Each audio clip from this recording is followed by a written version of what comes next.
Council officers, welcome to tonight's ordinary meeting of the Hillshire Council on this 10th of February 2026. Can we start by giving Celeste another big round of applause? Thank you so much for leading us in the national anthem. As I always say, you sing beautifully and you sing far better than anyone else in this chamber, including myself, so thank you very much. And we look forward to welcoming you back to the chamber again very soon. I'd like to begin by acknowledging the traditional custodians on the land on which we meet today, and I'd like to pay my respects to elders past and present. And as I'm accustomed to doing so, I'd also like to acknowledge our veterans and all those who have and who are currently serving our great nation. Before we move to prayer, I do have a statement that I need to read. This public meeting is required to be live streamed on Council's website, and a person's image and or voice may be broadcast. This is outlined in Council's adopted code of meeting practice, available on Council's website. Attendance at this meeting is to be taken as consent by a person to their image and or voice being live streamed. Any person attending this meeting, including members of the public, do not agree to being live streamed. You can choose to leave the meeting before the meeting starts. Council accepts no liability for any damage that may result from defamatory comments made by persons attending meetings. All liability will rest with the individual who made the comments. The recording will be published and made available on the Council's website for the balance of the Council's term or 12 months, whichever is the longer period. In addition, the recording will be retained as a Council record. Members of the public are afforded the privilege of attending this meeting to witness the Council making its decisions. Individuals acting in a disorderly manner can be asked to leave the meeting. Members of the public must remain silent, must not bring flags, signs or protest material, and must not disrupt the meeting. As we get underway, can everyone please place your mobile phones on silent? A person must not live stream or use an audio recorder, video camera, mobile phone or any other device to make a recording or photograph these proceedings unless you have prior authorisation of the Council. Tonight's prayer will be given by Jessie Murray of Hillsong Church.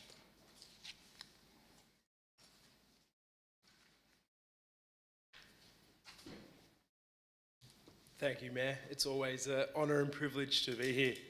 Galatians 6:9 says, "Let us not become weary in doing good, for at the proper time we will reap a harvest if we do not give up." And I've been thinking about this passage. It's one that speaks of perseverance, one that speaks to consistency, but also one that speaks on time. And I don't know about you, but sometimes I wish I had more time. I'm a father of 2 young kids, and leading a church in the community.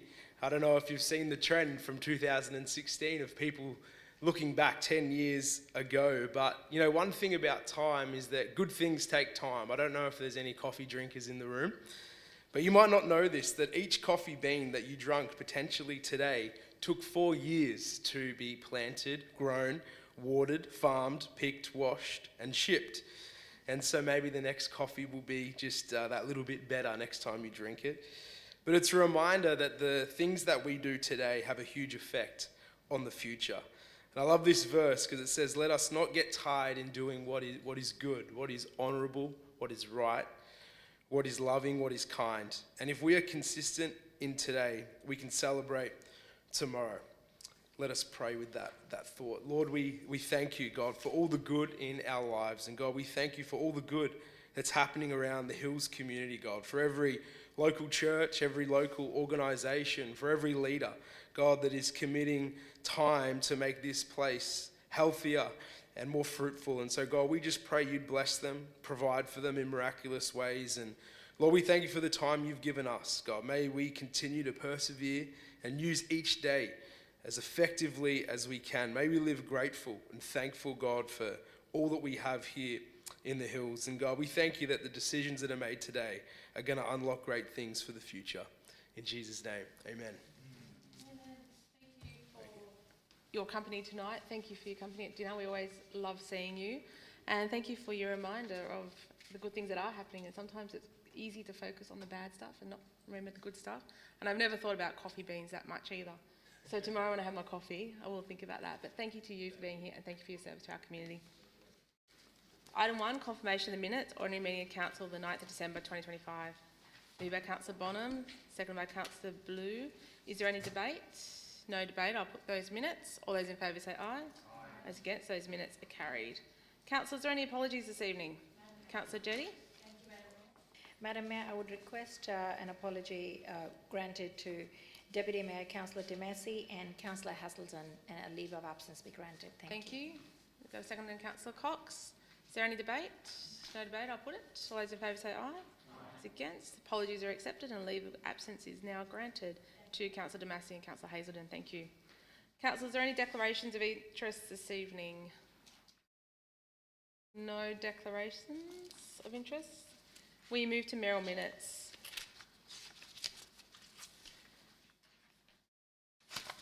Mayoral minute number 1/2026. Australia Day 2026 honours recipients from the Hill Shire. Councillors, I am pleased to acknowledge and congratulate several outstanding individuals from the Hill Shire who have been recognised in the 2026 Australia Day honours list for their exceptional service to the community and beyond. Their dedication, passion and commitment have made a lasting difference in the lives of many, and it is fitting that we recognise their achievements at our first council meeting of 2026. Our first recipient is Associate Professor Stephen Chu Ho Lee, who has been appointed a Member of the Order of Australia AM for significant service to multicultural community health, public pathology and the wider community. Associate Professor Lee has an extensive record of volunteering, including providing health advice through local radio and newspapers. He has been a strong advocate for improved health outcomes, encouraging fellow health professionals to contribute their expertise to community health initiatives. In particular, his work has focused on educating culturally and linguistically diverse communities about familial hypercholesterolemia, a serious genetic condition affecting approximately 1 in 250 people. I also want to recognise Mrs. Patria Lucia Casatino of Castle Hill, who has been awarded the Medal of the Order of Australia, OM, for her service to workplace safety. Following the tragic loss of her 18-year-old son in workplace accident in 2019, Patricia has become a powerful advocate for safer work practices. Through her tireless campaigning through the Touched by Christopher Foundation, she aims to ensure that no other family experiences such a devastating loss. Miss Carol Ann Cope of Borkham Hills, likewise, been awarded a Medal of the Order of Australia, OAM, for outstanding service to youth through Scouts. Carol became involved in Scouting after her own children joined Scouts and Guides and has since dedicated many years to the organisation. She has held numerous leadership and specialist roles, including Regional Commissioner, Member Support, Assistant Branch Commissioner International, Training Commissioner, Leader Trainer, Youth Safe Advocate, Group Leader, Club Scout Leader and much more. Her efforts have contributed significantly to the growth and strength of Scouting in our local community. Mr. Omar Reza Insakara of Castle Hill has been awarded a Medal of the Order of Australia, OAM, for his service to the Turkish community in Australia and to multiculturalism. His work has helped foster cultural understanding and strengthen ties within the local and broader Australian community. In addition, Mr. Thomas George Parker of Wiseman's Ferry has been awarded a Medal of the Order of Australia for his service to sport as a dedicated groundskeeper. His behind-the-scenes contribution has played an important role in supporting local sport and recreation in the area. Finally, Mr. Brian Charles Roberts of Beaumont Hills has been recognised with a Medal of the Order of Australia, OAM, for his service to youth and to the community. His commitment has influenced the lives of many young people. I'd also like to take this opportunity to congratulate Council's Australia Day winners. We publicly acknowledged them during a special ceremony held on Wednesday the 21st of January, but I believe this does not go far enough to thanking them for everything they do for this region and beyond. Our award recipients give generously of their time and skills, and they often do this without seeking recognition in return. I am pleased to recognise this year's winners here tonight. Environmental Citizen of the Year, Anne Thompson, recognised for her innovative circular economy initiatives that transform textile waste into practical products, diverting tonnes from landfill while educating future generations. Young Citizen of the Year, Jethro Saltano, known for his outstanding leadership and volunteer service across youth programs, fundraising, schools and community organisations throughout the Hills. Sporting Citizen of the Year, Sophie Polkenhorn, honoured for her elite sporting success as a 3-time national champion, combined with strong leadership, sportsmanship and community involvement. And Citizen of the Year, Professor Olivia Mizar, recognised for her exceptional leadership in STEM education and her transformative community outreach supporting girls and underrepresented students. Councillors, each of these recipients represents the very best of the Hill Shire. On behalf of Council and our community, I congratulate them on their extraordinary work and service. This is a very well-deserved recognition that each of them has received. Accordingly, I move that this Mirror Minute be received. Councillor Blue. Thank you, Madam Mayor, and I'll just be brief with this. And I just would like to congratulate you and the recipients on their fantastic work they've done here in the Hillshire community. Often these people, well, in all respects, these people go about what they do for our community with no thought of recognition, no thought of award. They just do it out of the goodness of their heart and benefit the rest of our community. And it's fantastic to see that so many people within the Hills have been recognised for such a wide range of interests and things they participated through over a long amount of time here in the Hills. We've got from Scouts through to workplace safety, which is a fantastic initiative, all sorts of different things which really make me proud to have these people as part of our community, and I do wish to congratulate those. More locally, with our own Council Citizen of the Year awards, it was fantastic to attend this ceremony a couple of weeks ago, hearing from not only those that ultimately took out the Citizen of the Year in their respective fields, but from those that were nominated as well. It was such a fantastic, wide-ranging amount of people that were nominated this year, all sorts of different things, and I think of them each so deserving of such a prestigious award. So congratulations to all those recipients, and it's always good to see these people recognised in our community. Thank you, Madam Mayor. Thank you, Councillor Blue. Any further speakers? Councillor Jackson? You look keen to speak there. This is always a great opportunity, Madam Mayor, to celebrate those in our community. We've had a number of opportunities, especially throughout 2025, to recognise our volunteers, including through the combined mayoral Christmas party, recognising volunteers at the end of last year. I know that we've talked also a lot about how significant the volunteers in our community are, not just in number, but also in forms of contribution. We've had a number of challenges when it comes to storms, floods, fires. We also, from my understanding, contribute significantly to our volunteers to other areas to be able to support them. Lismore and a number of other areas in New South Wales. Also recognise, especially in North Ward. I was at a meeting last night where it was a Rotary meeting, and two of the members of Rotary were called out to received a call out through them being volunteer members of the RFS.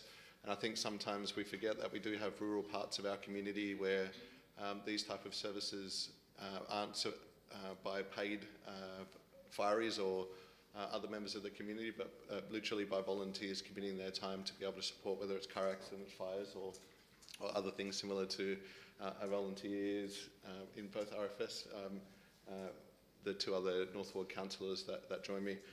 Madam Mayor, definitely want to be able to also support the recognition of those receiving awards through the King's Honour, the Australia Day Honours. It's also wonderful at this particular level that we can see contributions from members of the community that we don't even normally generally think of, but seeing the work that they've done. I've already flipped to the next mayoral minute, but Scouts, medical field, especially in health, multiculturalism, something that's very much on the top of people's minds within the community at the moment, through youth in the community, even in Mr. Thomas Parker of Wiseman's Ferry, which I was very excited about. Wiseman's Ferry doesn't get normally get as much love, but to see Thomas out there in something as simple as dedicating his time as a groundskeeper to sporting within that area, I greatly appreciate. And obviously into our own Australia Day recipients, I'm really proud to be part of this community. I was on the panel in being able to decide or support the decision around some of these winners and also other nominees. We have great people in this community, and even more proudly, wonderful young people that are committing large amounts of their time, either while they're at school I saw one that was recognised internationally through dance and a few other things. Definitely makes me to be proud to be a councillor of the Hill Shire. Thank you, Madam Mayor. Thank you. Councillor Jackson, any further speakers? No further speakers. I put the motion. All those in favour say aye. Those against? That Merrill Minute is carried. Thank you, councillors. We now move to Merrill Minute number 2/2026, cemeteries in the RU6 transition zone. Councillors, late last year, we were all contacted by residents and the media for comments surrounding a DA that had been lodged for a cemetery in Middle Dural. While we all know, I wish to make clear for the public that councillors in metropolitan Sydney have no role to play in the assessment and determination of development applications. We've been sidelined, even though the average resident still thinks we are involved. While I've long argued that this New South Wales government policy on sidelining councillors is wrong, there's been no minister with the appetite to change it. Instead, development applications, such as this proposed cemetery, must be determined by staff under delegation or local planning panels depending on community concern or capital value. The changes to the role of councillor in managing development applications has reduced visibility as to how our LEP and DECP are operating. Councils still have a role in developing planning policy, albeit when it comes to the LEP, only if the minister agrees, and for DCPs, only if decision makers agree. In my opinion, this cemetery application has crystallised that thinking. There needs to be more consideration of the impacts of certain land uses on the amenity and character of the rural area. Cemeteries have a high potential to result in land use conflict with rural and agricultural uses, as well as an impact on the lifestyle of residents in the rural area. The impacts could include traffic and road safety issues, noise and visual impacts, proximity to residential homes and schools, conflicts with bushfire risk and other environmental hazards, potential impacts on groundwater quality, comfort and repose of adjoining households. Development applications for cemeteries typically receive many submissions related to the issues identified above. The community has loudly voiced its legitimate concerns about the impact of this outcome in the rural area. Within the Hill Shire, there are currently 4 operational cemeteries: Castle Hill Cemetery, Council, 10 Gilbert Road, Castle Hill, Cemetery at 10 to 12 Aberdore Avenue, Rouse Hill, Gorston Uniting Church, Dural Cemetery at 14A Derry Wong Road, Dural, and Sackville Cemetery at 437 Sackville Ferry Road, Sackville North. Council owns and manages 2 of these cemeteries. While Castle Hill is nearing capacity, there are plans for the upgrade and expansion of Sackville Cemetery. We need cemeteries, and while there is well-documented public comment on the dwindling supply of opportunities to bury people, there is a need to appropriately locate them with sufficient land size to operate as a buffer. Cemeteries are currently permitted in the RU2 rural landscape and the RU6 transition zones under the Hills LEP 2019. The pattern of land tenure in the RU6 zone is highly fragmented. Lot sizes generally range from 0.8 hectares to 3 hectares, with the majority of the lots around 2 hectares in size. This allotment size is insufficient to manage the impacts of cemeteries, and development of cemeteries in this locality would result in unreasonable amenity impacts on neighbouring properties. For a large majority of land within the RU6 transition zone, the development of cemeteries is not a suitable land use outcome. In recognition of these issues, in 2017, this council tried to make changes to the LEP to prohibit cemeteries in the RU6 transition zone. However, the Department of Planning, Housing and Infrastructure did not allow for council to progress with these local policies changes. This current cemetery application again reiterates the need for this change and the many issues that can be associated with cemeteries in the RU6 transition zone. The RU2 zone land generally has larger lots, 10 to 40 hectares, that have a greater ability to develop with an economy of scale and site size to manage the impacts of cemeteries on site and maintain the rural character valued by the community. It is appropriate that cemeteries occupy larger land holdings in less sensitive locations. The RU2 rural landscape zone land provides ample opportunity for cemetery development in the future to ensure appropriate provision of burial space. Cemeteries should remain permitted in the RU2 rural landscape zone, as the larger minimum lot sizes in this zone are able to better manage impacts on amenity and local character, and they are less likely to be co-located with other traffic-inducing uses such as educational establishments. If there are other sites in the future outside of the RU2 rural landscape zone where cemeteries might also be suitable, then this should be considered in the context of a site-specific planning proposal which ensures proper consideration of the context and constraints and puts in place controls to ensure an appropriate outcome tailored to that land.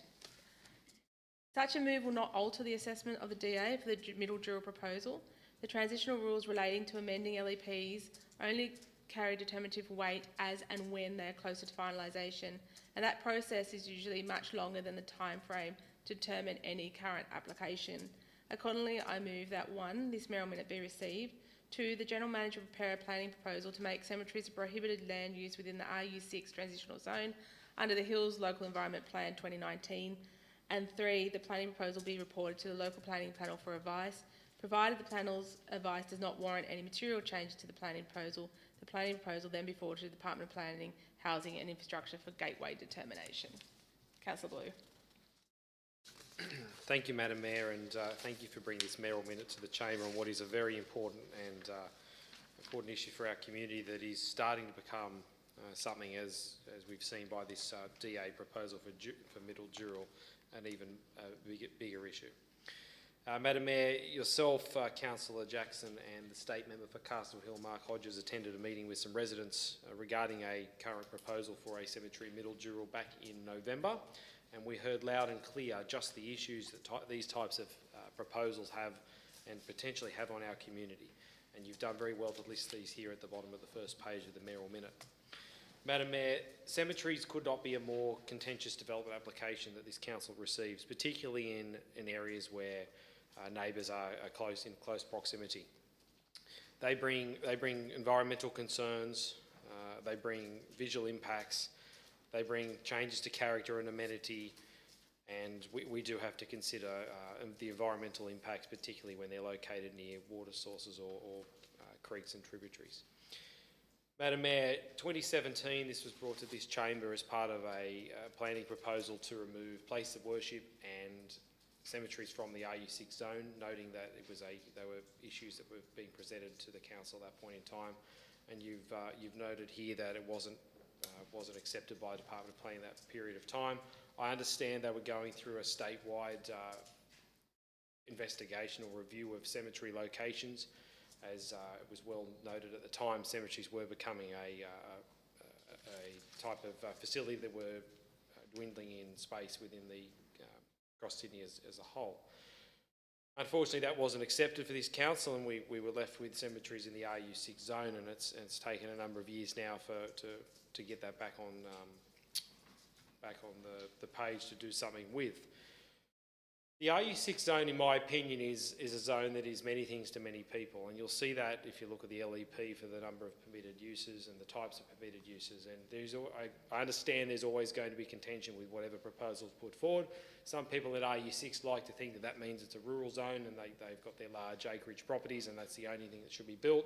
You've got others that have got small hobby farms and who try and make a living off 5 acres or close to it, and they think it should be reserved purely for farming uses. You've got others that use it for running cafes and nurseries. As I said, it's many things to many people. But one thing that I'm convinced is that it's not a zone that's appropriate for cemeteries.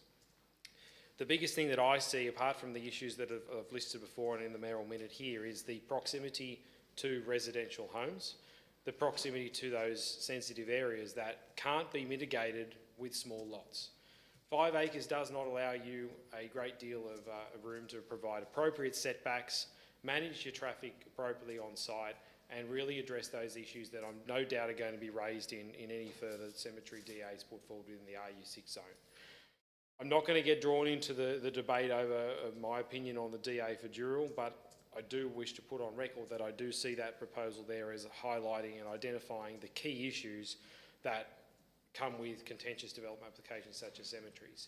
And I think this is going to be a fantastic move for our community.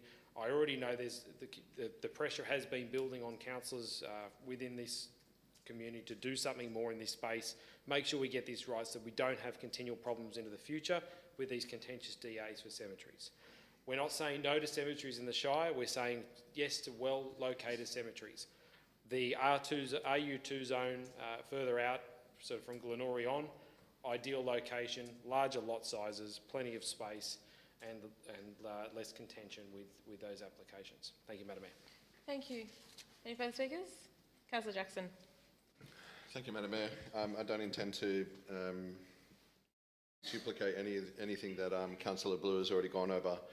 But I note as I was preparing for the meeting tonight, some of the different sizes of cemeteries within New South Wales. We've got Rookwood at 314 hectares, Macquarie Park Cemetery 59 hectares, Woronora Memorial Park 46 hectares, Sandgate Cemetery in Newcastle 32 hectares. You know, we kind of get the point. There's some pretty significant and large cemeteries within New South Wales, and I believe, that especially from many of the ones that I've named, are in appropriate locations where the reverence and commitment to people being able to visit the graves of their loved ones can be respected. We've heard a number of times in the chamber the concern about Fred Catterson and any type of expansion there, and the potential negative impacts on those visiting their loved ones at Castle Hill Cemetery. I do recognise the concern that many hold in the community about those type of activities. The potential for having a sporting game next door where you're potentially burying someone or visiting them versus somebody's residential property next door where their kids are jumping in the pool and having a fantastic time might not be the greatest thing for that people would appreciate within these particular spaces. Once again, people see this transition zone as many things to many different people. We've got housing challenges within New South Wales that we're seeing a lot of people move out within those particular areas. We've got people that think that there should be multiple dwellings on properties that may impact a number of those properties at the same time as well. I think that there's better opportunities for planning for cemeteries within New South Wales. And I don't think the RU6 transition zone should be a consideration as part of those plans, especially with how small they are. So I definitely support your mayoral minute, Madam Mayor, and hope that the Department of Planning, Housing and Infrastructure also look to be able to support that as well. Thank you. Thank you, Councillor Jackson. Any further speakers? Councillor Uno. Thank you, Madam Mayor. Just had a couple of questions just maybe through to the General Manager, if possible. Of course. Oh, thank you, Madam Mayor. So we, as a council body, tried this back in, I think, 2017, as per the mayoral minute. What circumstances have changed where we think this would now be successful to get this through? Judy, Mr. Edgar.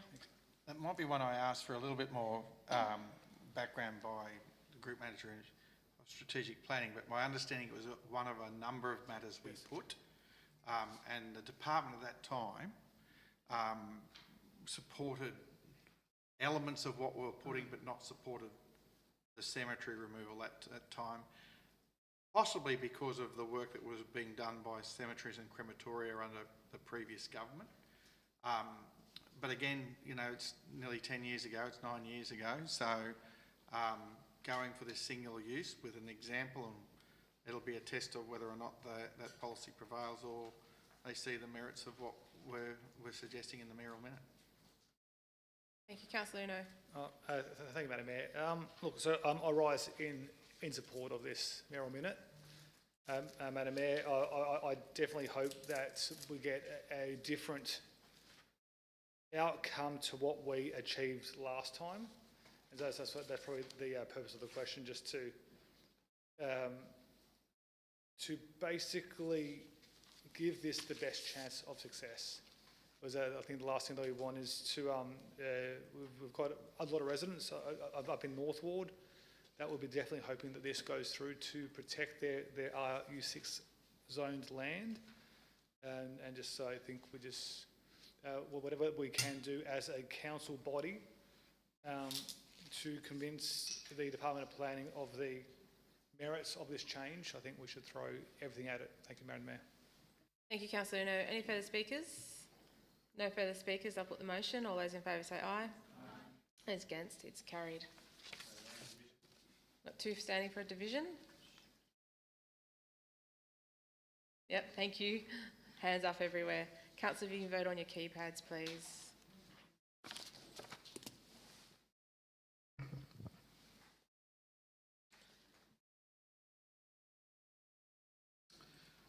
All votes are in, Madam Mayor.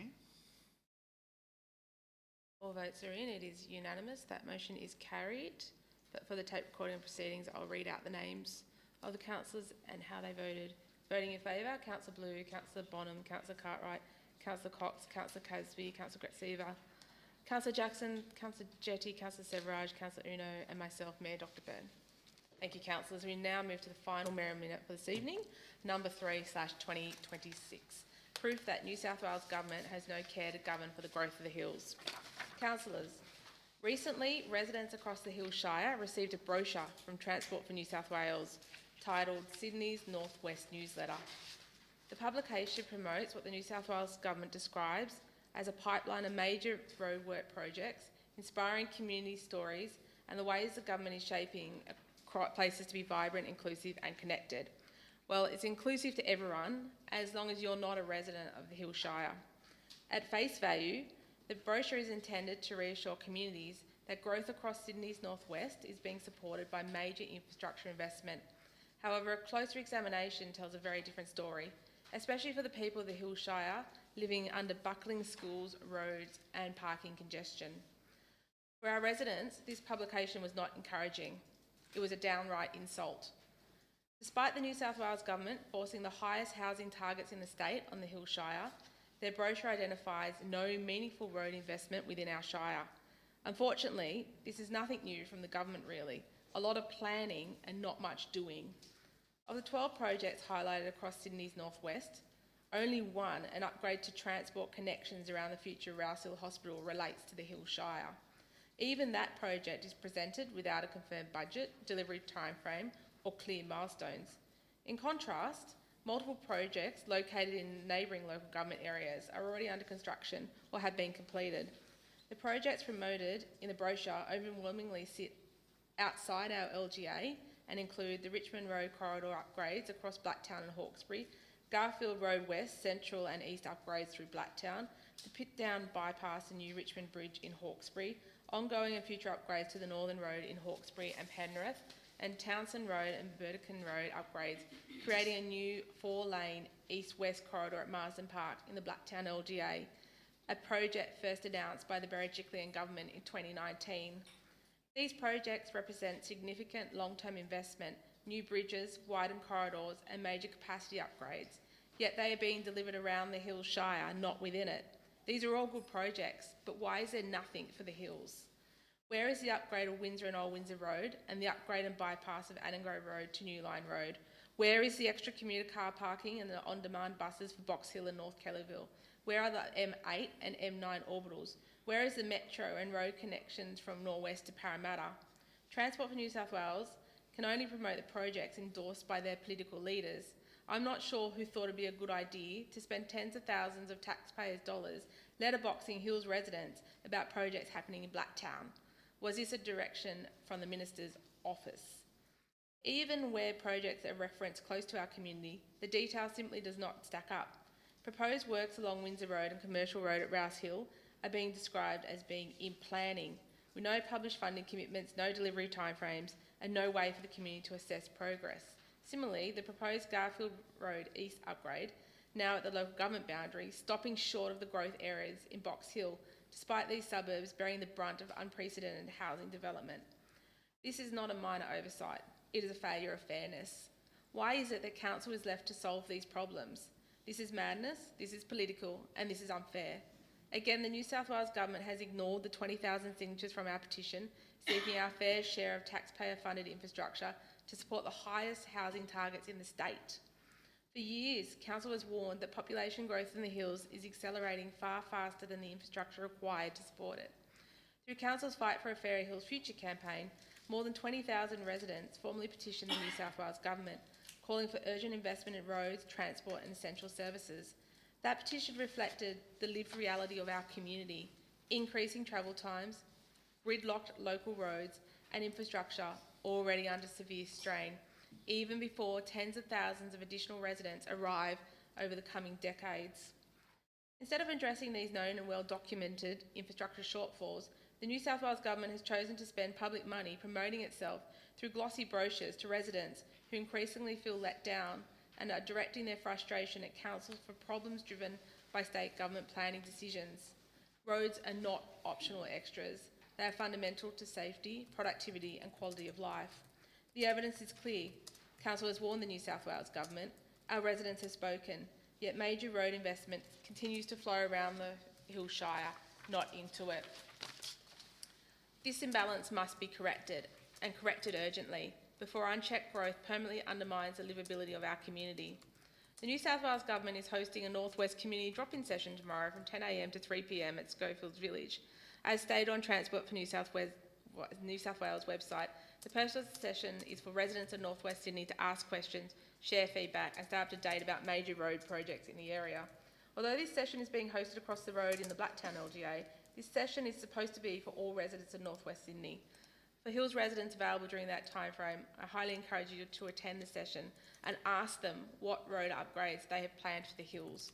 Accordingly, I move that 1, this memorandum be received, and 2, the General Manager writes to Transport for New South Wales Secretary Josh Murray requesting an update on the status of several critical Hills Shire projects. Councillors. Councillor Blue.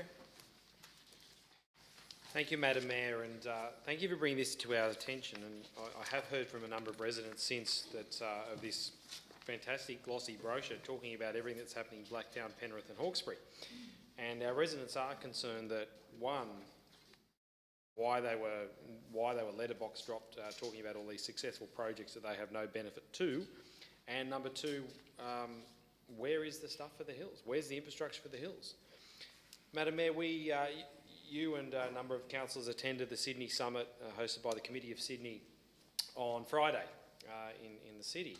And it was very clear from a number of speakers at that forum just the importance of strategic planning. And I will single out a member of the Housing Delivery Authority who congratulated councils and land partners for putting together strategic plans. What was laughable is that they seem to have thrown our plans out the window and just blatantly approve everything to go to an SSDA. So I kind of I took that with a grain of salt. But the logic was there in strategic planning, and this council has for a long period of time been very good at strategic planning. We've seen strategic plans put on the table for Bella Vista Precinct, Norwest Precinct, Castle Hill Precinct, Rouse Hill Precinct, all talking about what our community can tolerate, our community can manage and our community can handle with the appropriate infrastructure. Madam Mayor, we've seen time and time again the current state government give us, I won't call it a housing target because we don't really know where the target is. It's a continual addition of housing to this shire that is not planned, is not funded, is not structured, is not, there's no infrastructure that goes with it. So it's actually a bit of a kick in the face to say, well, the Hills, you're going to cop this and you're going to do it whether you like it or not. And then we're going to deliver all of this infrastructure for somebody else. And yes, I appreciate that Blacktown has their fair share of housing density increase as well, and they have a significant issue with a contribution plan, as do we do in Box Hill. But I don't think it's fair that one community or a number of other communities seem to benefit from government funds and these major infrastructure projects, where here in the Hills we're left again. Madam Mayor, I'm going to finish on one point, and that is that there is no, to my knowledge, there is no citywide plan. There is no vision of this current state government as to where we are heading other than sporadic rezoning, increase of density, increase of floor space ratio, a lack of infrastructure. If we just put a pause on everything we're doing at the moment and said, all right, take a deep breath, let's come up with a citywide plan of the whole of Sydney, where we're actually going to head with this, I think everyone would be more on board and we would be able to have those tough discussions about appropriate infrastructure. Madam Mayor, in the words of Winston Churchill, he who fails to plan is planning to fail. Thank you, Councillor Blue. Councillor Bonham. I can only assume that the brochure was a really, really cynical exercise, because I would imagine that most people in the Hills receiving this in their busy lives would have picked it up and seen the words Northwest Sydney, assumed everything was for them, and just assumed that these projects had a lot to do with the Hills Shire. And we know now, thank you for pointing it out, that they have nothing to do with the Hills Shire and everything to do with Blacktown. So I would encourage our residents to take up your suggestion to turn up at this town hall or whatever they're having in this session and ask some really important questions and get some answers from this government. Thank you. Thank you, Councillor Bonham. Councillor Severaj.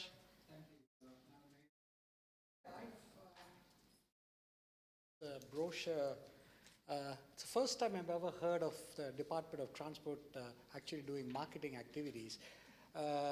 It may very well be, I'm just assuming here, that it could, the Member of Parliament for Blacktown, for Greenway may have distributed it, and because it's part of the LGA, some of the suburbs may have received it, and therefore it's significant that a lot of the projects are from Blacktown because most of Greenway are within Blacktown. However, I do agree with your motion.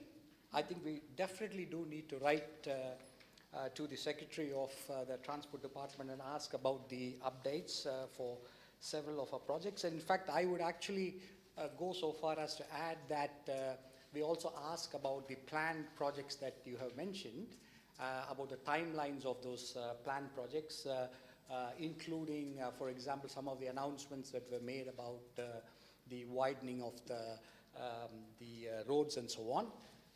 I'm not sure I agree with the tone of your, most of your message here, but I do agree that we do need to write and seek further clarification about timelines and continue to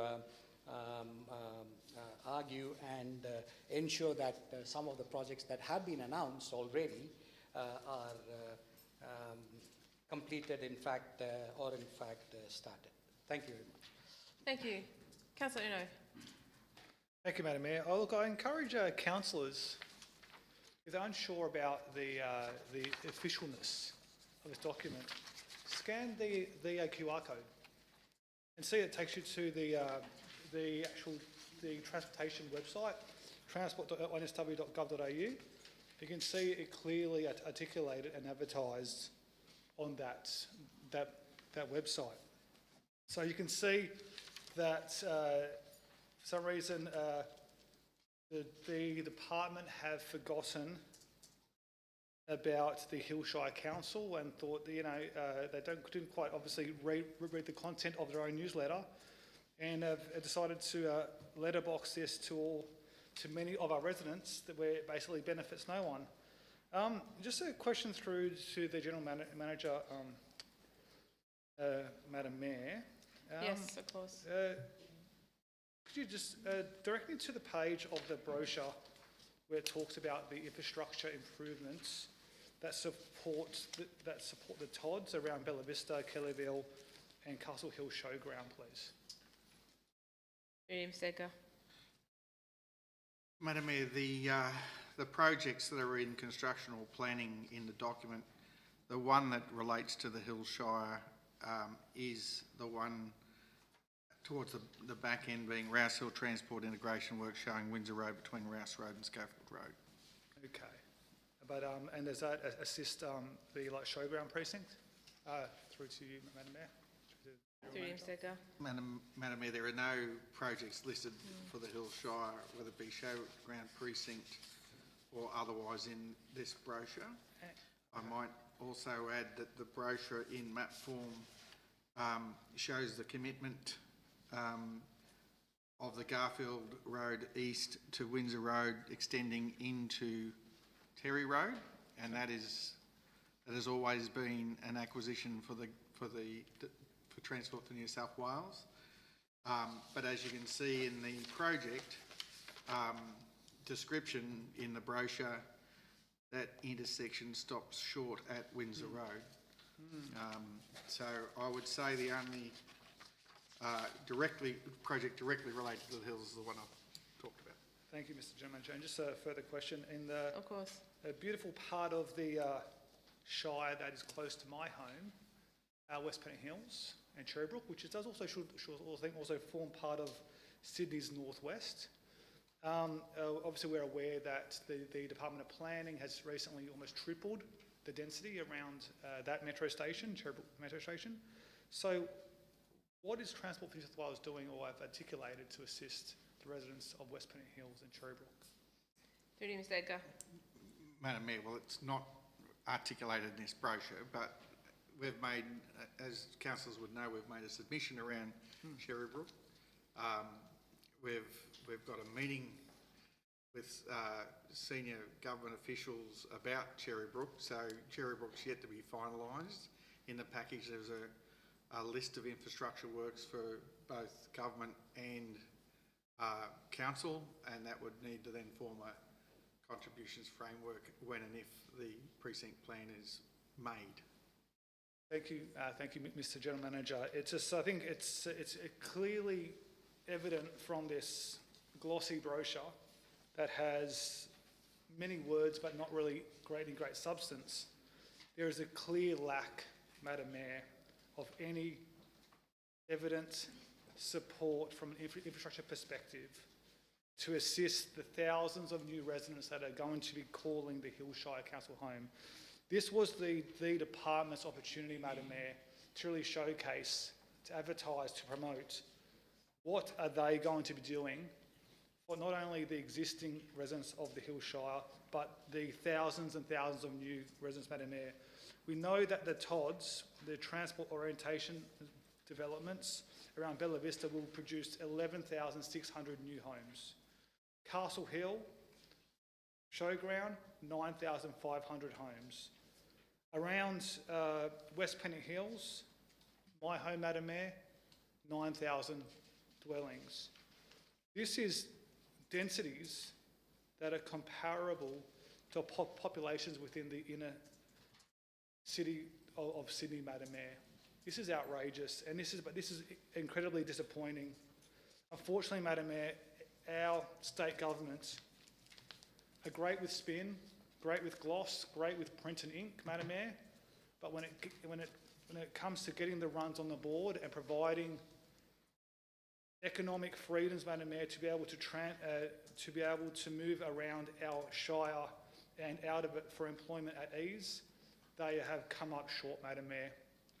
There's no talk about, transport. It's Transport for New South Wales. There's no talk about, Madam Mayor, of interconnecting bus services, on-demand shuttle links, Madam Mayor. There's nothing about this. Unfortunately, we have become the forgotten part of North West Sydney.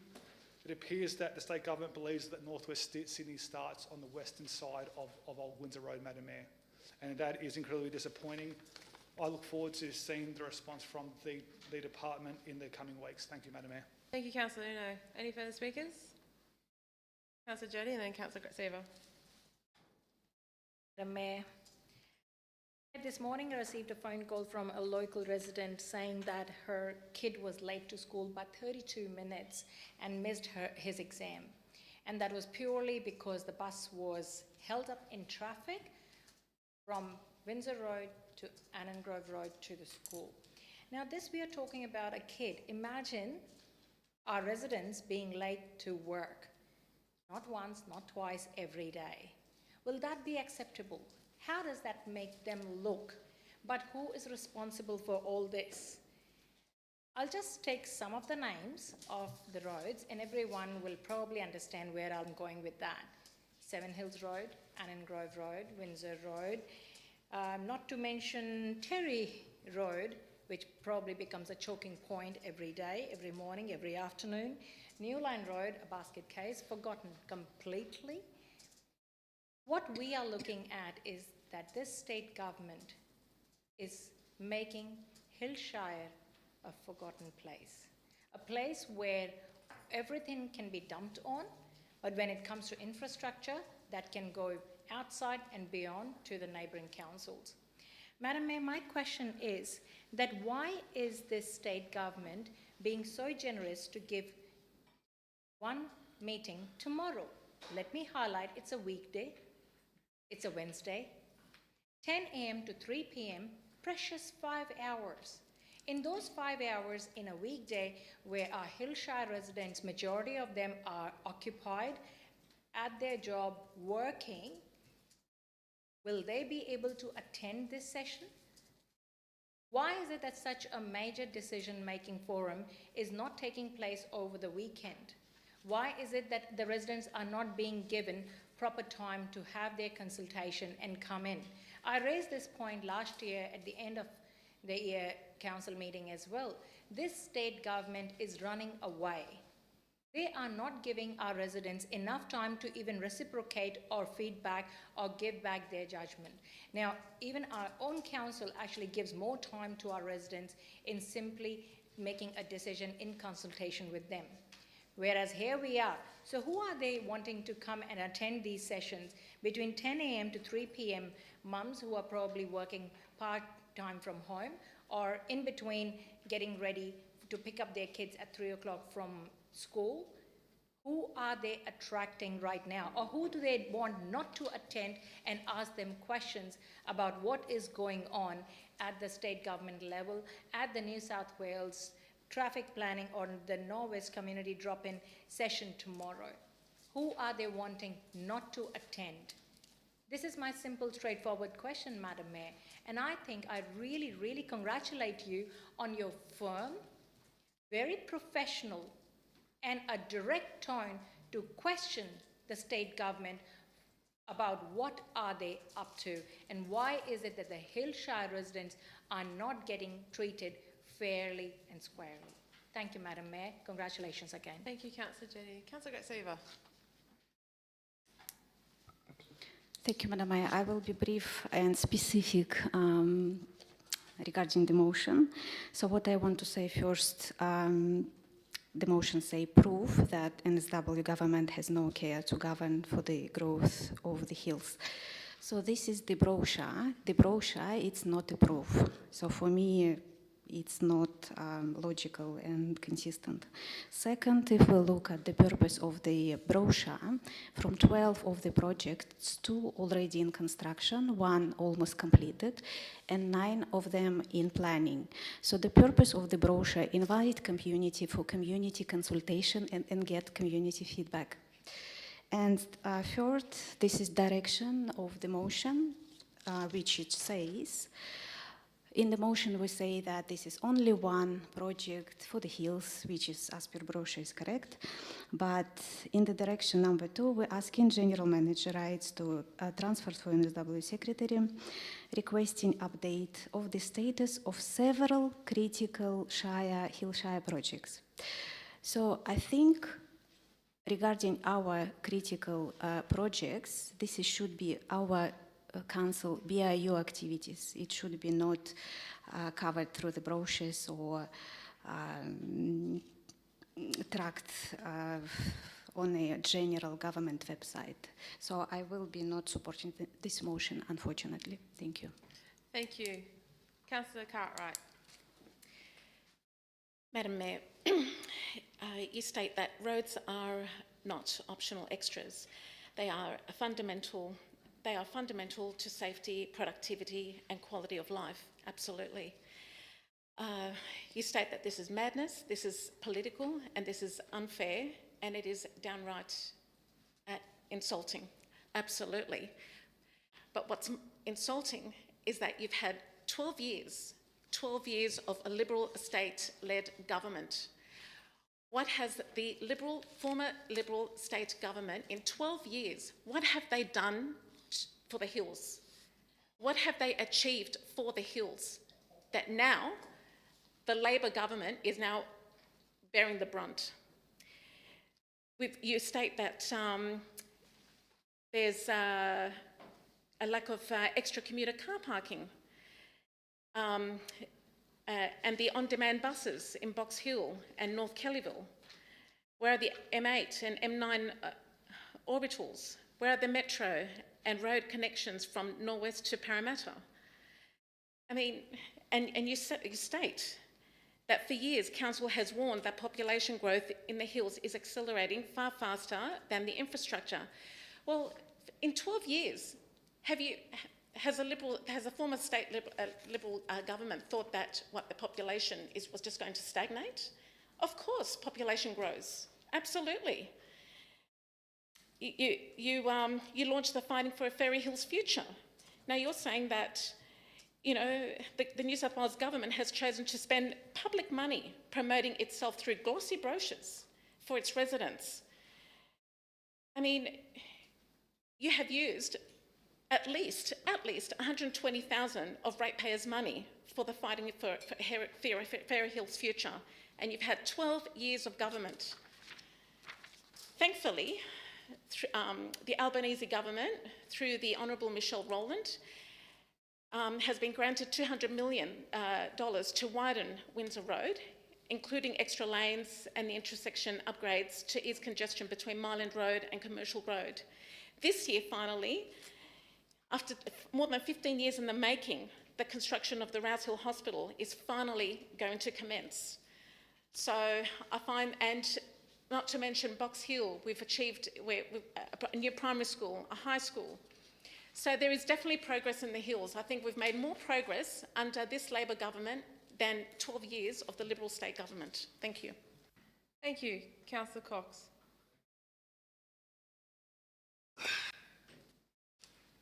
Madam Mayor, first a quick question to you. Of course. Were you in government for the last 12 years previously in the state government? No, it wasn't. Oh, okay. I've only been in local government. Sounded like you were. Also, I wasn't. I'd also remind Councillor Cartwright that she is not currently in government. The Labor Party is in control of the state. Now, if you want to argue the Liberal Party failed to provide for the hills and all that, the position that also the ministers took in the fight for the Fair Hills thing was the hills was neglected for 12 years. They're essentially saying the hills is a Liberal area. When the Liberals are in power, they have to look after the hills. And when we're in power, we're going to ignore it. The right thing to do, if you believe that, if the hills was neglected for 12 years, is say, right, when we're in charge of this, we're going to look after that neglected area. We're going to redirect funding to where it's meant to be. Unless you're just completely partisan and only caring for people that vote for you. Anyway, back to the original motion. I'm very impressed that you've brought up yes, we're having the most people out of anywhere, and there's nothing here in this brochure. I'd also, I find this brochure highly cynical. It's clearly meant to just promote the government. It's meant to be, it's the sort of thing that most people will get out of their letterbox, glance at, read the title, possibly glance at one or two projects, get a warm feeling and go, wow, they're doing stuff, and put it down. It's not meant to actually be read or fully understood, and it's certainly not meant to lead to serious community consultation, or as Councillor Jetty pointed out, we'd see a lot more of it, and at times when people with jobs and things could participate. I'd also like to stress that our friends in the Labor government could have warned us that prior to the election that their position was that the hills was neglected, so it must continue to suffer. It may have altered how people voted in the state election. Yes, where are we? It's odd that Councillor Gretziva brings up that this is about seeking feedback on projects, because as she noted, several of them are already started. It's a bit odd to ask people for feedback on something you're already committed to. Where are we? Not part of. I'd also like to point out the hospital is still not started. I definitely have serious questions about the Liberal government constantly announcing it and not starting it. But it's been a few years, and our friends in Labor still haven't started it either. They just have said it's announced that it'll start. But things the Liberal government did do while they were in government in the Hills is the Metro, upgraded Showground and Memorial Roads. They did the planning and prep work for Samuel Gilbert, Castle Publi and Matthew Pearce. They also put a hold on the development in the Showground until the school situation was sorted, which was lifted. And they put up the funding for the New Line Road, but that's disappeared under the Minns government, and I believe the federal money's disappeared too. Yeah, so I mean, I'm not here to defend the Liberal Party. I'm here to represent my constituents. The people that we all acknowledge for 12 years under the Liberals didn't get any help, apparently. I think they got some, but the point is they're not getting enough help now. And regardless of which government was in the state, and my record will clearly show I was quite happy to give the Libs a serve when they were the government in charge, that we're not being treated fairly, and it appears, it's getting really hard not to be cynical and say it's just partisan reasons, because every time, you know, oh, we put in too many in that Todd area around Rouse Hill, we'll reduce it. I mean, we'll shift more over to the hills and get rid of all the stuff in the Labor Council. It's very hard to look at every actions taken and not get really cynical. It's pretty bad. Anyway, I commend your minute, and I'll be supporting. Thank you. Thank you. Any further speakers? Councillor Jackson. I had a bit of a sigh from Councillor Casby when you called me to stand up, Madam Mayor. Hope it's for good reasons. I always have a bit of a chuckle about the statement, what have you done in the past 12 years? And looking at the list with not just what has happened in the Hills area, but also across New South Wales, if nothing had been done in those 12 years, and mind you, Madam Mayor, I just want to reiterate, none of us were in state government over the past 12 years, and constantly being told you have had 12 years. I don't know who that's referred to, and none of us had any impact on that. But I will reiterate that throughout this term, I've seen a lot of ribbon cutting from the current government, Madam Mayor, and if nothing was done, I'm not sure what ribbons they were cutting, but they've spent quite a bit of time going out there and with smiles on their faces, saying, looking at what they have delivered for New South Wales, and many of them were metro stations, which is what the former government delivered. But more specifically for the Hills, I think the upgrades around Showground and Memorial Roads were actually quite significant, especially Memorial Road. I know that councillors within this, on this particular council, have even benefited from the schools that were delivered by the Liberal government, in being North Kellyville Public School and Bella Vista Public School. It's great to be able to stand up and announce new schools and get them temporarily up. But from my understanding, North Kellyville Public School and Bella Vista Public School were delivered, and the people in the Hills are able to benefit from what happened during that time. Madam Mayor, I think the list goes on. It's also interesting around some of the complaints but what about the extension of the metro from Tullawong to other areas? If the metro wasn't delivered, there would be no extension to discuss. With the many metros that have been planned, delivered, and including those that were delivered on time and on budget, which doesn't exist anymore for the current government, it's great to be able to ride those and for the people of the Hills to be able to benefit from it. Talked about announcements for the widening of Windsor Road. Madam Mayor, announcements are fantastic, but if nothing's done about it, it wears a little bit thin on those that are stuck in that traffic. Rouse Hill Hospital, from my recollection, the land for that was secured by the previous government in order to be able to announce a hospital on that particular location. And thankfully that does sit in the Hills, despite what it was previously. And I do really hope that Rouse Hill Hospital is delivered with all of the services that are necessary, but especially with considering the growth that is projected in the area and has been added, especially this term of the state government, of whether that has been considered as part of their projections for those that are going to be utilising that hospital. Madam Mayor, just referring to the pamphlet, it did strike me a couple of different things, and I've got a quick question for the General Manager. On the first page here, it says to support the rapid growth in Sydney's nor'west. And a question to you, Mr. General Manager. On the map on the other side, where would you pinpoint would be the most significant rapid growth in Sydney's nor'west on the maps that's provided on that pamphlet? Through to you, Mr. Edgar. Madam Mayor, the map is showing where the works are. I would regard Sydney's northwest as being the Northwest Growth Centre, which is shared by Blacktown, Hills and Hawkesbury. Yeah, but on that particular map, talking about the rapid growth that's referred to here, from your understanding as the General Manager, where would you see the most rapid growth occurring within the area on that map? Most certainly the parts of suburbs around the old Schofields, Riverston, Marsden Park in the Blacktown LGA, and North Kellyville, Rouse Hill, Box Hill, Gables in the Hills LGA. Yeah. Do you see any in the Box Hill, any roads network announced on this particular map within those areas? The map shows the extension of Garfield Road east into Terry Road, but the description stops short, and the project would seem to stop at Windsor Road and not travel past into top end of Terry Road. Into the rapid growth areas that have been identified within Norwest. It also says in the next paragraph here, together we're making it easier to move in and around Norwest, around the Northwest. Really, I just see us excluded, the Hillshire Council, from any of that benefit.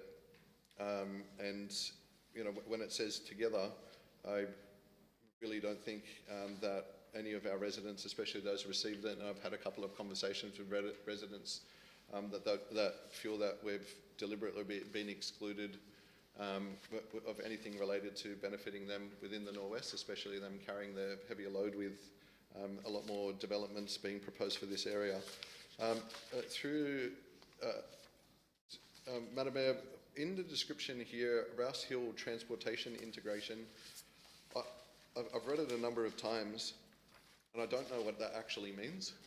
Are they talking about a road widening? Are they talking about, you know, improved buses? Are they talking about, what does, through you, Madam Mayor, to the General Manager, what is your understanding of what transport integration means?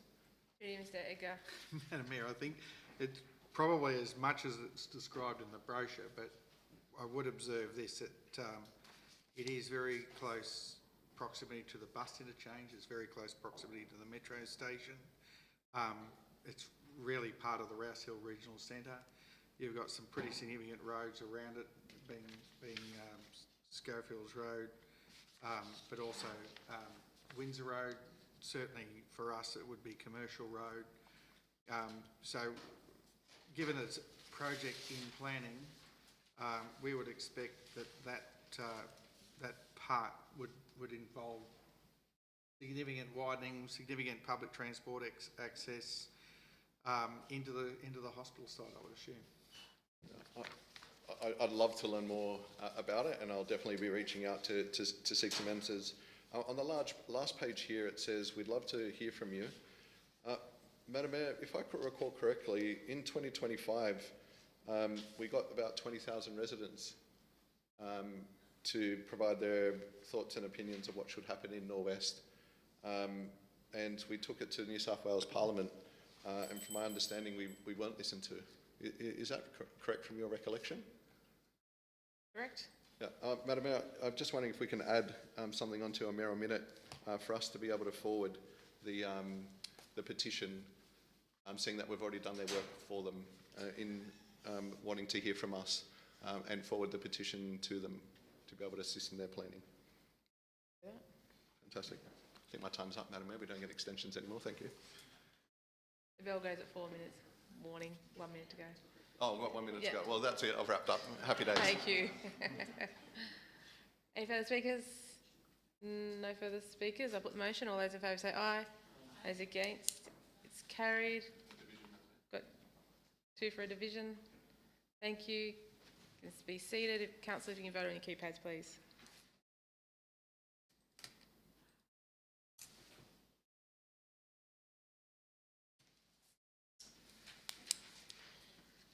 All votes are in, Madam Mayor. All votes are in. That motion is carried. But for the tape recording proceedings of the meeting, I will read the names of which councillor voted which way. Voting for the motion is Councillor Blue, Councillor Bonham, Councillor Cox, Councillor Casby, Councillor Jacksons, Councillor Jetty, Councillor Severage, Councillor Uno, and myself, Mayor Dr. Byrne. Voting against the mayoral minute is Councillor Cartwright and Councillor Gratsever. Thank you, councillors. We now move to petitions. Are there any petitions this evening? No petitions. We now move to call the agenda. Councillors, I'll read each item one by one. If you wish to speak to that item or to vote against the recommendation, please flag it with me. Item 2, Plan and Management Castle Showgrounds, Councillor Uno. Item 3, Councillor Cox, you're quick. Federal Parliamentary Inquiry into Local Government Funding and Fiscal Sustainability. Item 4, hand over there already. Draft Coastal Management Program for the Hawkesbury Nepean River System, that was Councillor Blue. Item 5, Proposed Land Acquisition Part Lot 1 DP 1088407 being part of 336 Annangrove Road, Rouse Hill, that was Councillor Blue. And item 6, Fire Safety Report from Fire and Rescue New South Wales, 9 Gay Street and 55 Old Castle Hill Road, Castle Hill. No takers. Councillors, can I have a motion to move item 6? Moved by Councillor Cox, second by Councillor Blues. Any debate? No debate, I'll put it. All those in favour say aye. Okay, that item is carried. And now we go back to item 2, Plan and Management Castle Showground. Councillor Uno. Thank you, Madam Mayor. I'd like to move the recommendation as stated in the business paper. Moving the recommendation is put in the business paper. Do I have a seconder? Thank you, Councillor Bonham. Councillor, you wish to speak to your motion? Yes, please, Madam Mayor. Thank you. Look, this is an important step forward into the continued thought and proposed usage of the Castle Hill Showground, Madam Mayor. To be clear, this is not just a technical planning document, but it's about protecting, guiding and future-proofing, Madam Mayor, one of the most important community assets of our Shire. I do see it as being one of the jewels in our crown, Madam Mayor. Castle Hill Showground is part of the identity of the Hills. It's a focal point since 1890, Madam Mayor, of many of our community events, and generations have enjoyed it for multiple events, including our much beloved Orange Blossom Festival, Madam Mayor. But Madam Mayor, this precinct is changing rapidly. We're now sitting right next to a major metro station, and we're seeing at the moment all the buildings going up, Madam Mayor. We're expecting up to over 11,000 new dwellings to occupy the showground, Madam Mayor. So then the question is, how do we protect the showground's heritage and purpose while making it sure that it meets the needs for our growing population, Madam Mayor? And this is exactly what this plan of management does. Provides a statutory framework to ensure the showground continues to be managed and true to community land, Madam Mayor, for recreation, cultural activities, events and community use, which allows the council to properly implement the adopted Castle Hill Showground Master Plan, as well as a broader work tied into the Cat-Eye Creek Corridor and Fred Caddison Reserve, Madam Mayor. The showground plays an important part of our Shire and the current function as an animal safe place, Harvey Lowe Pavilion, and also it's one of Council's designated evacuation centres, Madam Mayor. We've got to ensure that the showground remains a space for everyone, not just today, but for generations of the families who moved into the hills and for them to come. Madam Mayor, I support this motion. Thank you, Madam Mayor. Thank you, Councillor Uno. Any further speakers? Councillor Sevraj, then Councillor Casby. Through you, Madam Mayor, I just had a quick question to the General Manager. Page 74, we're talking about the icon and the fact that it supports the existing events and entertainment centre. I just wanted to know if there is a planned performance arts centre in the icon, or is it too early at this stage to envisage what will actually? Mr. Colbert?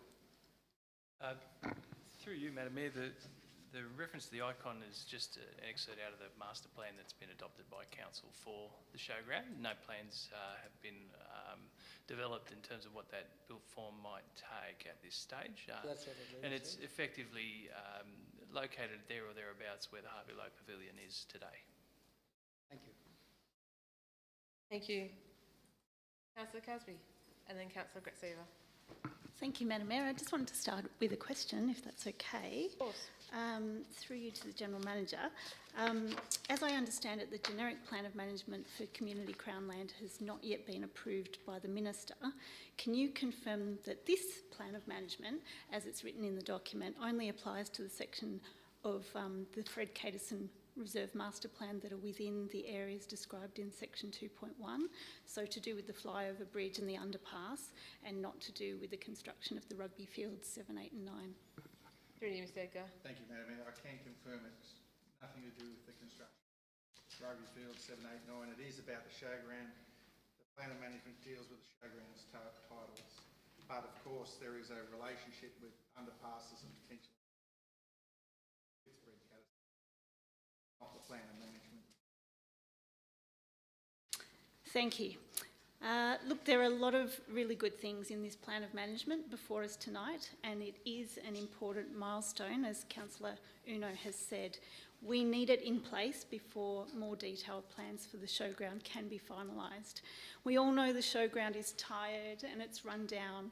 It seems to have stood still in time while everything around it has grown and moved on at breakneck speed.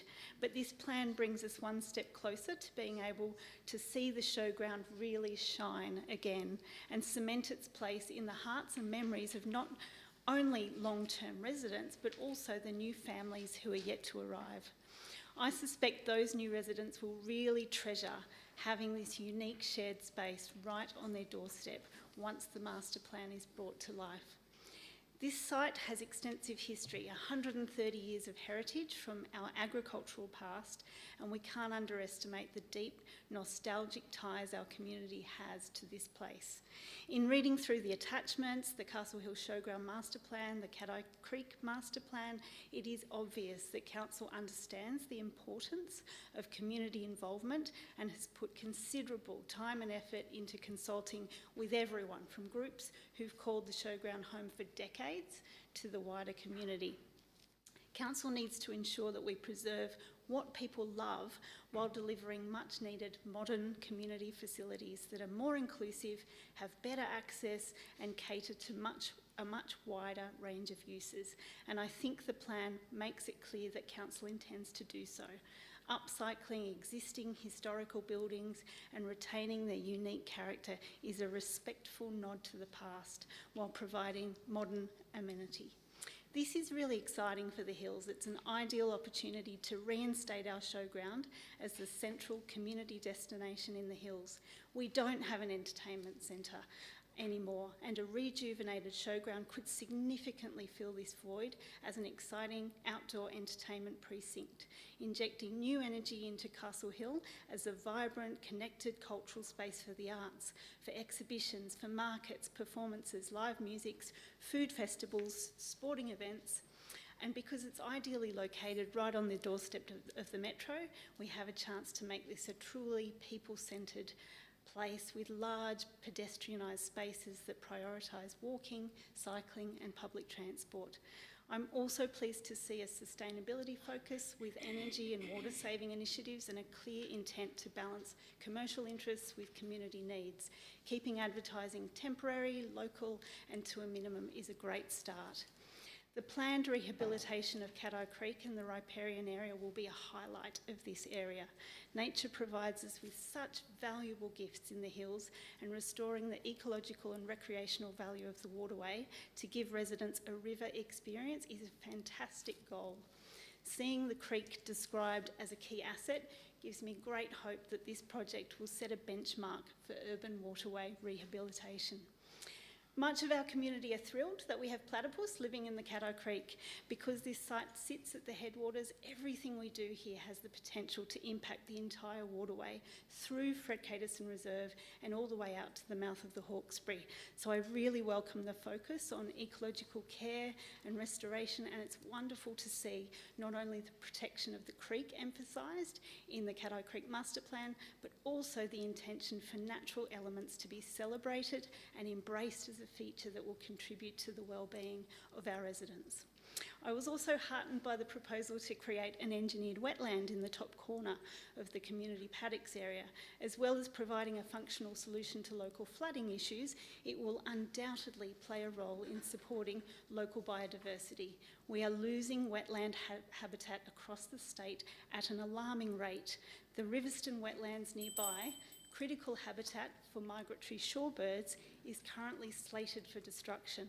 And while the showground site is relatively small in comparison, in the face of exponential biodiversity loss, everything counts, and protecting this pocket is a statement of our values. I do worry about the traffic, and I hope Council can still cater for the overflow parking for the Metro and successfully advocate for more frequent, efficient bus services to allow more people to get to the Metro without having to use their cars. And if this were in fact to become a stadium of sorts in the future, the traffic around the showground and Fred Caterson Reserve, with the degree of intensification planned, we will have to manage it very, very carefully. In saying that, I do support the motion, and I'm looking forward to hearing what the community has to say about this plan of management. Thank you, Councillor Casby. Councillor Grazeva. Thank you, Madam Mayor. I would like to start thanking the manager of asset management and all staff involved in extensive work undertaken to prepare the draft plan of management.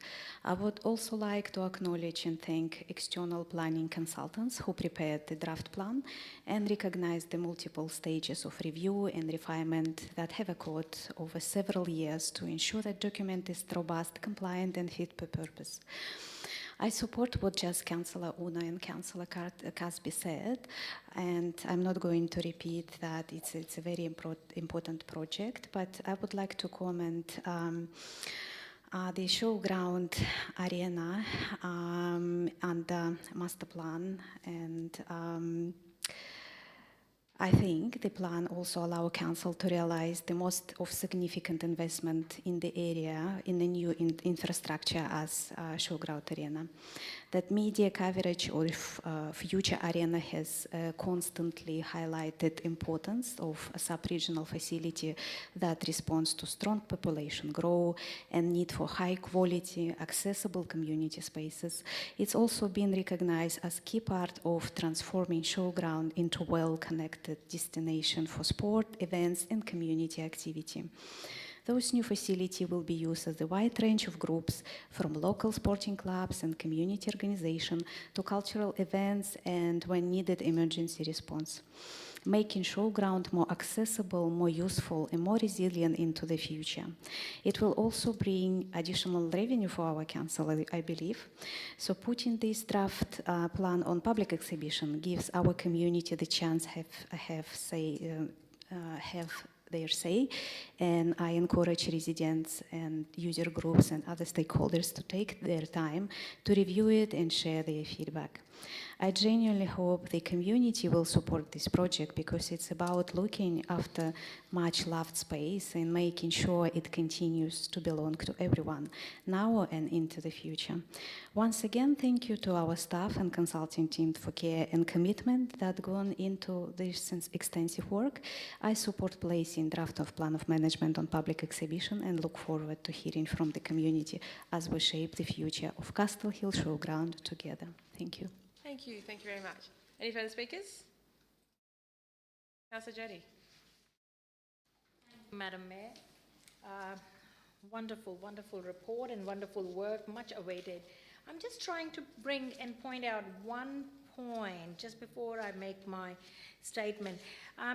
In recommendation, point number 1 of the recommendation, I would just like to bring something to everyone's attention. The draft plan of management, Castle Hill Showground, will be placed on public exhibition for 28 days, with submissions invited for over a period of 42 days, in accordance with Section 38 of Local Government Act 1993. I was just trying to look back into the mayoral minute, ma'am, where our residents were given 5 hours for tomorrow. Just making a point. But anyway, going back to this item, plan of management, Castle Hill Showground, wonderful, wonderful, great work by our council staff. General Manager, congratulations to your team. Very effective and very well planned. The most important part about this is that the Castle Hill Showground has been a historical point for many reasons, but one of the things that have stuck in my heart is every year or second or whenever there has been evacuations in our neighbouring councils due to floods, it has been home to many residents and their cattle. We have extended a helping hand in every shape and form, and I'm very proud to say, and under this whole plan, that aspect has also been accommodated. Another aspect of this showground is that other than being a site which beholds and promises so many new attractions for our residents, existing and the new ones, it is being staged and very well drafted by the team. Our council staff has already been successfully delivering many projects, and one of them being the Waves swimming pool, something that we wear with a lot of pride and congratulatory words for our team. At the same time, I would like to also say that, yes, our residents do need some place of recreation, but also where they can host their events, where they can have their big milestone events of their lives, like weddings, like, birthdays, and so many other community events where the halls have come in, like Harvey Law halls have come in very much handy. So, Madam Mayor, this is a fantastic, another progress. I just wish we could deliver it sooner rather than later. As we always feel, let's bring on the good things on a fast track. But thank you very much, and again, congratulations to the well-deserving and hard-working team. Thank you. Thank you, Councillor Jetty. Any further speakers?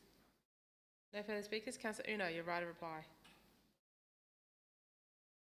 Thank you, Madam Mayor. I think it's important, as you've heard across the chamber this evening, Madam Mayor, the vested interest that all of us have in getting the showground centre right, Madam Mayor. It plays such an important part to the fabric of our community, and I look forward to its future development in the coming years. Thank you, Madam Mayor.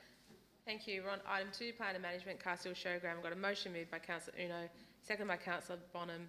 The recommendation contained in the report be adopted. All those in favour say aye. Aye. Those against? The ayes have it. It's carried. Thank you, councillors. We now go to item 3, Federal Parliamentary Inquiry into Local Government Funding and Fiscal Sustainability. Councillor Cox. I'd like to move the officer's recommendation. The recommendation is printed in the business paper. Councillor Jetty is seconding. Councillor Cox, you wish to speak to your motion? Very briefly, Madam Mayor, it's a very well put together report. I thought the staff should be congratulated.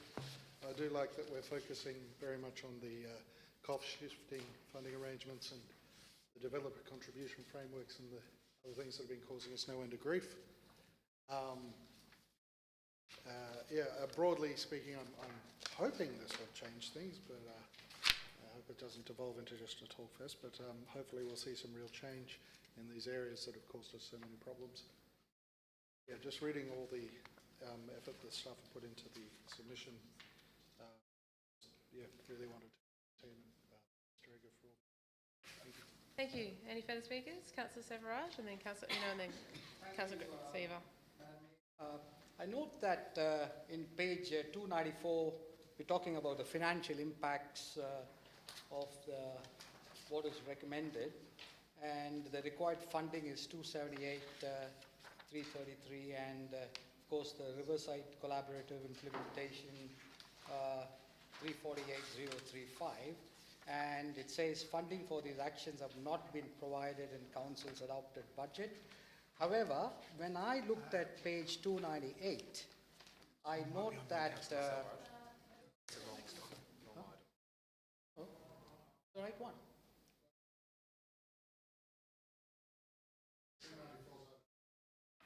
Sorry? Coastal management. We're on item 3.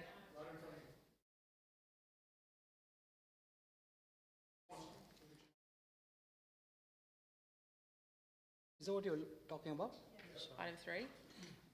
No, you're just getting in early, that's all right. Nothing wrong with eagerness and keenness, because I too want to talk about the Hawkesbury River. Absolutely. Councillor Uno. Thank you, Madam Mayor. I rise in support of this item 3, Madam Mayor, and this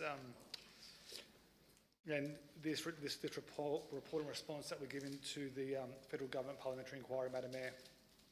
Madam Mayor, the issue is simple. Local government is being asked to do more and more, while other levels of government walk away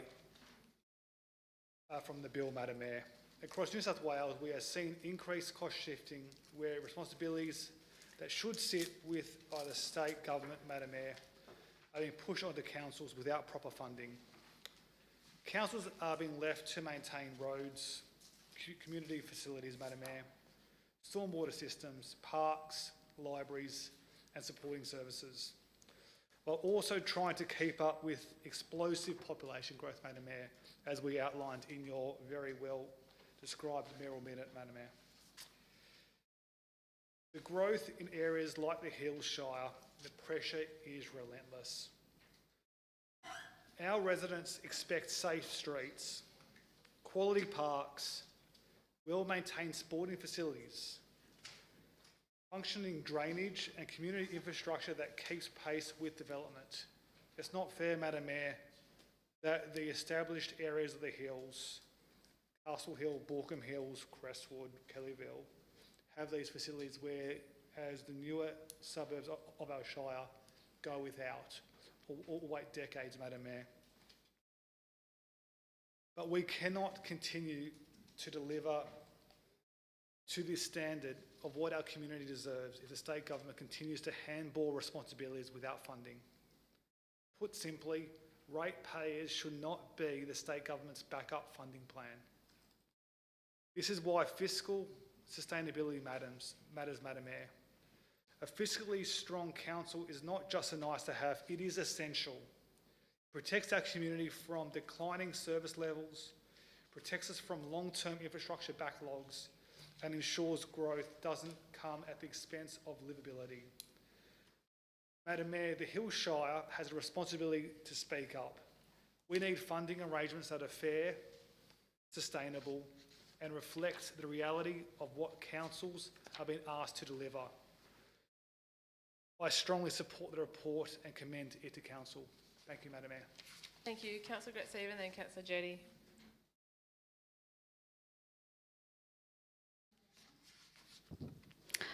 I'd like to thank General Manager for technical expertise and especially for practical advice and recommendations. I also acknowledge significant work undertaken by staff to prepare a submission that is detailed and evidence-based. This submission is not about short-term pressures we have. This is about long-term viability of local government as delivery partner. The need for funding frameworks to evolve in line with responsibilities Council are required to carry. So our Council annual report demonstrates prudent financial management, strong governance, and disciplined decision-making. However, it also clearly shows that financial sustainability cannot be achieved without efficiency alone. Our Council is custodian almost of 6 billion in community assets and responsible for maintaining and renewing infrastructure that underpins population growth, livability, and economic participation. The challenge identified in the submission is structural. Recurrent revenue are not keeping pace with the cost of service delivery and asset stewardship.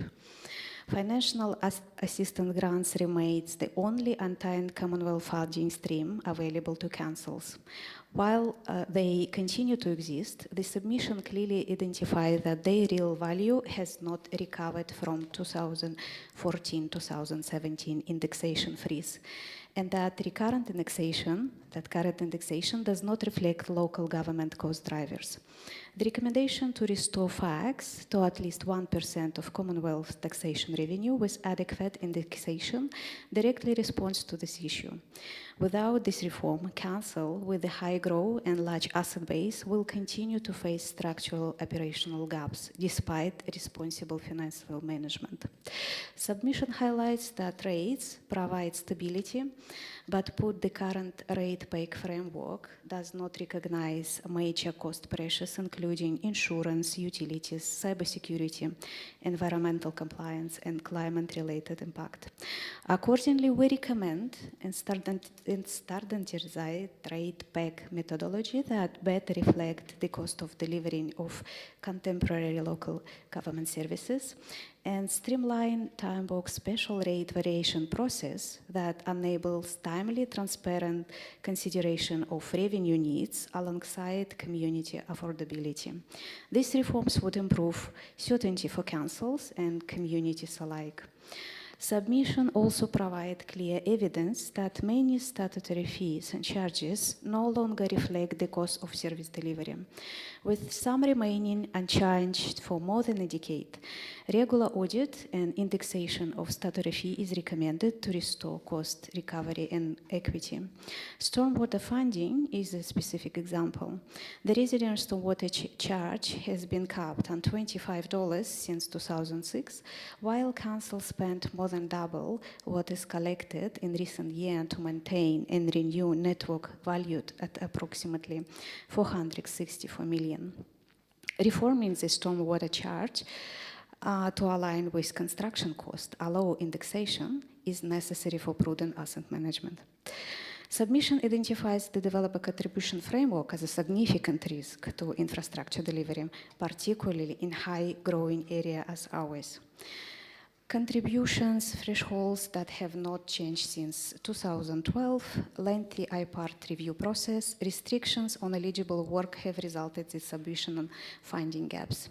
The Box Hills contribution plan 15 shortfall, a more than 200 million example. Submission recommends updating contribution thresholds, broadening the essential work list, reducing assessment time frames, allowing provisional rates while review are underway. Those measures would better align with growth and with infrastructure delivery.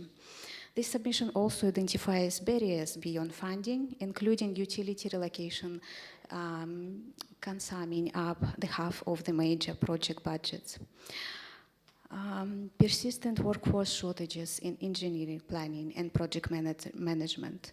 To address these issues, submission recommend a regulatory framework for utility relocation with clear accountability and cost responsibility.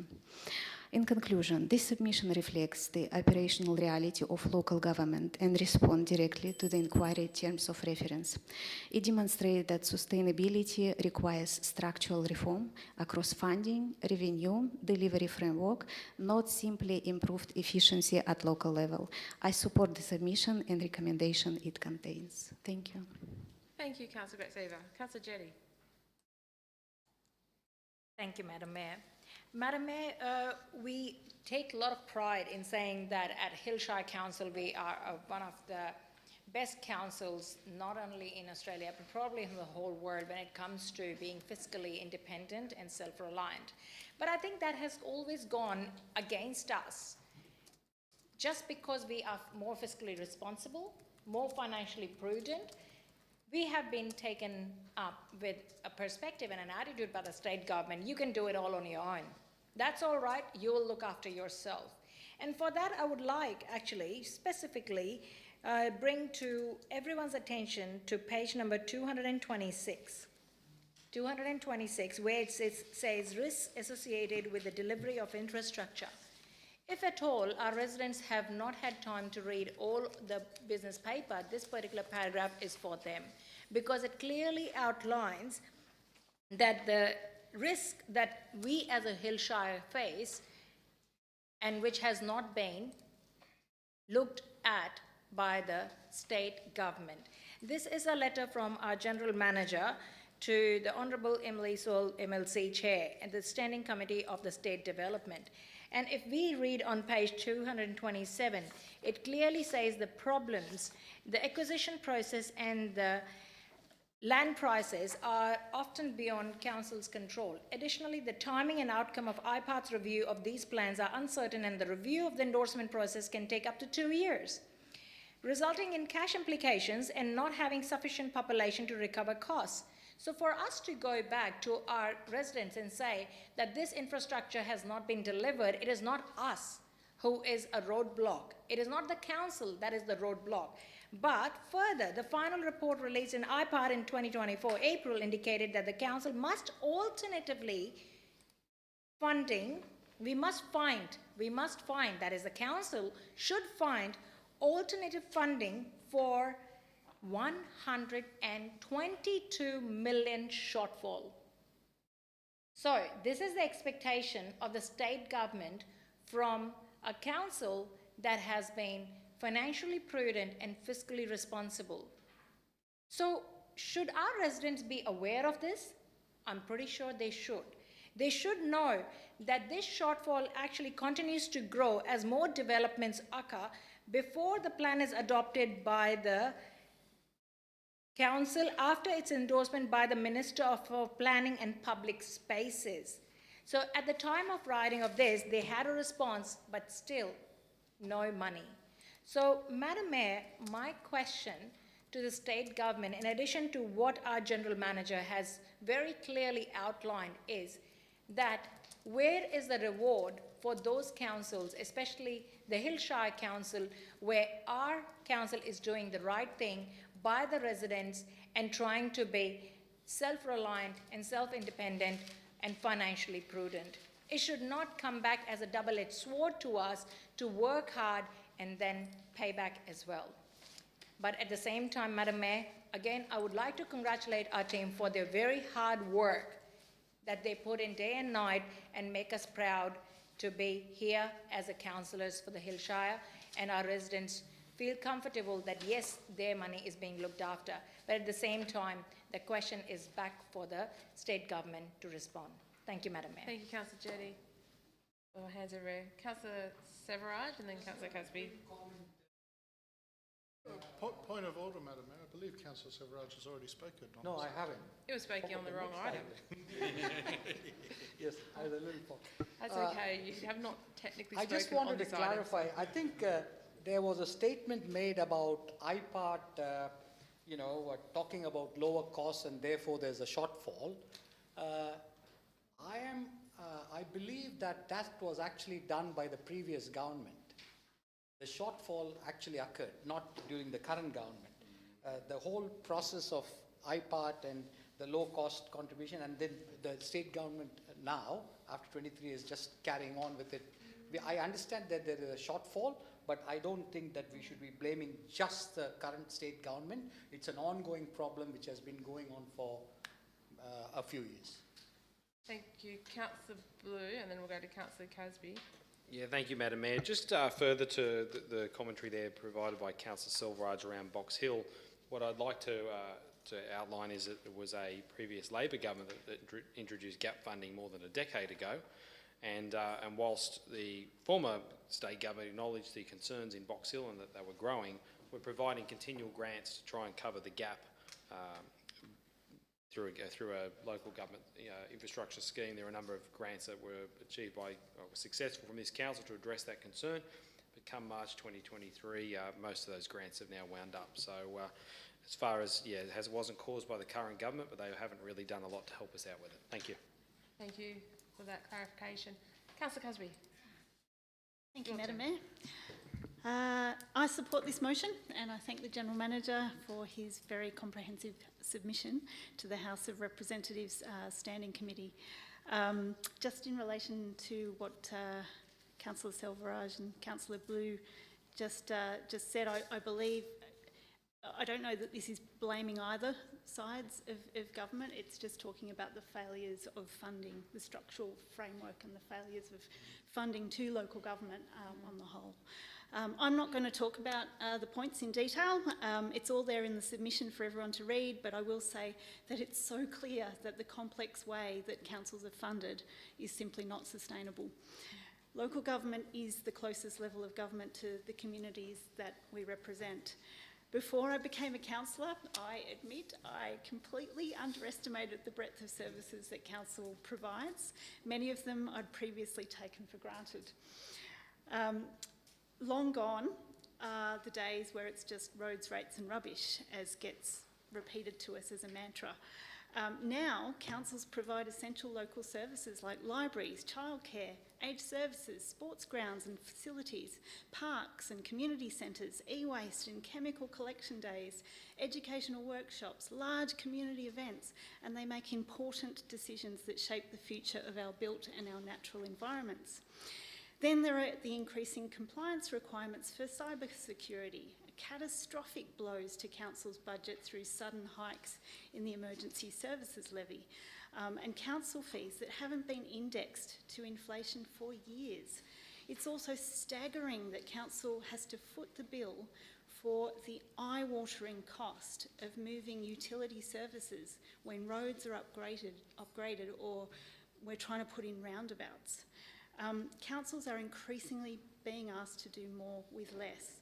We've all witnessed firsthand the extra responsibilities passed on to councils, the cost-shifting burdens and the revenue limitations imposed by other levels of government that make providing for our community and meeting their expectations increasingly more difficult. CP 515, our favourite CP is a prime example that shows how the current funding model for councils is failing. Council inherited a massive infrastructure funding deficit in Box Hill through no fault of its own, but it's now expected to solve a problem it didn't create and with no realistic avenues to do so. I'm concerned also that councils won't be able to keep up with the increasing costs of renewing and maintaining roads, footpaths, drainage, sewerage, parks and community facilities impacted by climate-driven disasters.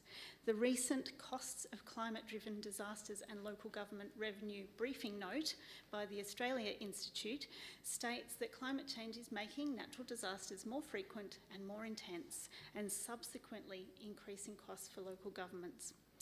I hope that the points, the worthy points made in Council's submission to the Standing Committee inquiry are taken really seriously, and that the recommendations of this and past inquiries into the ability of local governments to fund infrastructure and services are urgently implemented.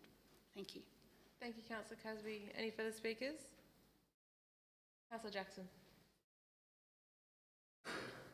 Thank you, Madam Mayor. Just to kick off, on page 214 in the purpose section, the bottom two lines, just seeking clarification, says the deadline for submissions was 3rd of Feb and Council provided the submission as detailed in attachment 1 on XX February. I suspect that that should indicate 2nd of February, which was within the time frame based on the letter, just to clarify. Correct, Madam Mayor. Yeah, okay, thank you. I know sometimes there's challenges with submissions and extensions and things like that, but it looks like we just snuck in and made it at the last minute, which is fantastic. Just going off the report on page 215, I wanted to call out a particular paragraph here for the benefit of the community. It says, many councils across New South Wales currently are not able to raise sufficient revenue and are not adequately supported by the state and federal government to provide infrastructure and services to meet the expectations of their communities. With significant limitations on how council can raise revenue, especially with rate capping, increasing cost pressures and changing expectations of our community, it is becoming increasingly challenging for councils to continue to deliver services without a threat to its long-term financial sustainability. The clarity on this one is we're not getting any money from federal or insufficient money from federal. We're not getting any or insufficient money from state. And the minute that we put our foot forward, especially to IPART in some of the CPs that have already been mentioned, we can't collect it ourselves either. We see the train running towards a brick wall, but we can't do anything about it. So the clarity here is we have made significant number of steps, especially within CP15, to try and plug the gap, but continuously we've been pushed back by another agency and even the Minister's delegate at the time from being able to collect and plug the shortfall, which from my recollection it went from 80 million to now 207 million. We saw it coming. We tried to do our best multiple times. I think it was on 5 occasions that we went to IPART and we only got small kind of amounts, and now we're in a significant problem. The reason that I bring that up, especially CP15 with Box Hill, it's kind of our one that we're using as the example continuously through this report of how this can go bad and how it has gone bad. On the last paragraph, I thought it was also really important to be able to call out on the record, apart from being in the document here. It says, Council's Box Hill experience should be regarded as a cautionary example with statewide relevance. When contributions framework lock in rates that are lower than actual delivery costs and prohibit recovery of gaps from remaining development, councils inherit obligations without the resources to actually meet them. The result is delayed infrastructure, erode community trust and pressure, which we're seeing in all of our conversations with residents in Box Hill, that the trust has been eroded. And just the simple pressures that they're experiencing as residents of that area that brought into an area that they thought was going to be able to meet their needs and provide what every other CP is essentially providing, but they've been let down. I know there's been discussion about who, what, where through that process, but at the end of the day, it's $207 million that our residents need, deserve, and don't have. And then the last part here, trust and pressure to cross-subsidise growth areas from established suburbs, contrary to user pays and intergenerational equity and principles. We visited this issue a couple of times and had some recommendations come up about putting a special variation on those in Box Hill. I think it was $7,000 a year for five years or something like that, which is insane. But then there was even a consideration of putting that special rate to everybody in the hills to have to pay for the shortfall in Box Hill, which is even more outrageous and unacceptable. Madam Mayor, this is a federal parliamentary inquiry into local government. We've called out Box Hill a number of times. I'm wondering if the mover is happy for an amendment to the recommendation for a copy of the letter to be sent to the Honourable Michelle Rowland MP, and whether yourself and the General Manager would be happy if it also includes a request for a meeting to discuss the shortfall in Box Hill and see if the Honourable Michelle Rowland has some suggestions around federal funding to be able to resolve that. Resolution we can The just mover. do. We can just do that, if you want to put... I'd love to be able to put in the resolution, Madam Mayor, to be You able to happy with follow up that? on it. As a mover, you happy with that, councillor Cox and councillor Jody? Okay. Yep, so just to clarify, a copy of the letter be forwarded to the Honourable Member Michelle Rowland. Oh, the Maybe we should submission, do it sorry? to all federal MPs. All local federal. All local federal. All federal MPs for our area. Yeah, and that's the point about Box Hill, and obviously because this is directly related to funding, requesting a meeting with the Honourable Member to meet with yourself and the General Manager to discuss resolutions to that funding gap.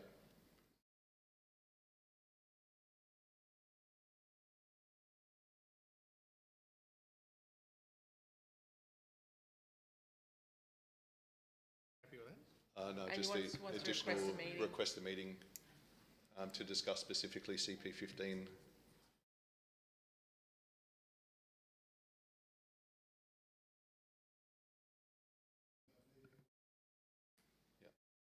Yep.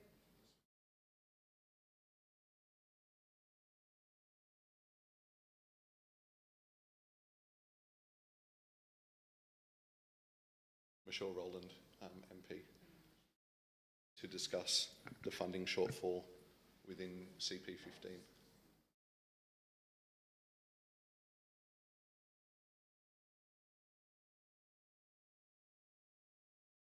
In CP.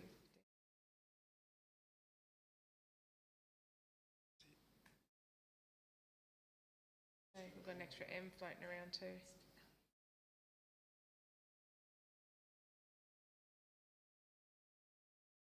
Thank you, Madam Mayor. Everyone's happy with that? That's enough for me. Appreciate it. Thank you.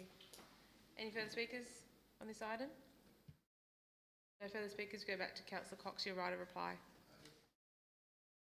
Thank you, Madam Mayor. I think it's all been thoroughly discussed. I did just want to briefly agree with some of the subsequent speakers that, yeah, the shortfall definitely is on all houses, but the rate capping definitely was brought in by Labor several decades ago, and the capped contributions. But I do note that the biggest slap in the face was we went through that horrendous process with IPART, suggested that the Minister's delegate should agree to shortfall, and then the Minister's delegate held an explanatory paragraph saying no, essentially. Yeah, that was quite frustrating to me anyway. At any rate, I did also want to agree heavily with Councillor Casby that it's horrendous that we have to pay to move the utilities, but what's even more annoying and much more costly is that if for some reason they feel they need the crew somewhere else that day, we just have to pay all the cost of everything being delayed. And I don't know the full details on this, but it did lead me to suspect that they might be inclined to avoid paying overtime to a different crew, leave the ones on our thing. And if that's what's actually happening, there should be an arrangement that we fund the overtime or something, because that'd be far cheaper. Anyway, that's just a speculation. That at any rate, the motion's good, and thank you, Councillor Jackson, for the addition. And hopefully, it can only help to keep harping on about CP15, and the more we yell, hopefully we'll get slowly more and more pieces of the puzzle funded. Thank you. Thank you, Councillor Cox. We're on item 3, Federal Parliamentary Inquiry into Local Government Funding and Fiscal Sustainability. We've got a motion moved by Councillor Cox and seconded by Councillor Jetty that 1, Council receive the submission to the House of Representatives Standing Committee on Regional Development, Infrastructure and Transport and Inquiry on Local Government Funding and Fiscal Sustainability as detailed in attachment 1, and 2, a copy of the letter and submission be forwarded to all local federal MPs and request a meeting with the Honourable Michelle Rowland MP to discuss the funding shortfall in CP15. All those in favour say aye. Those against, that motion is carried. Thank you, councillors. Calling for a division. We've got two standing for a division. Thank you, councillors. You can be seated, and councillors, if you can vote on your keypads, please.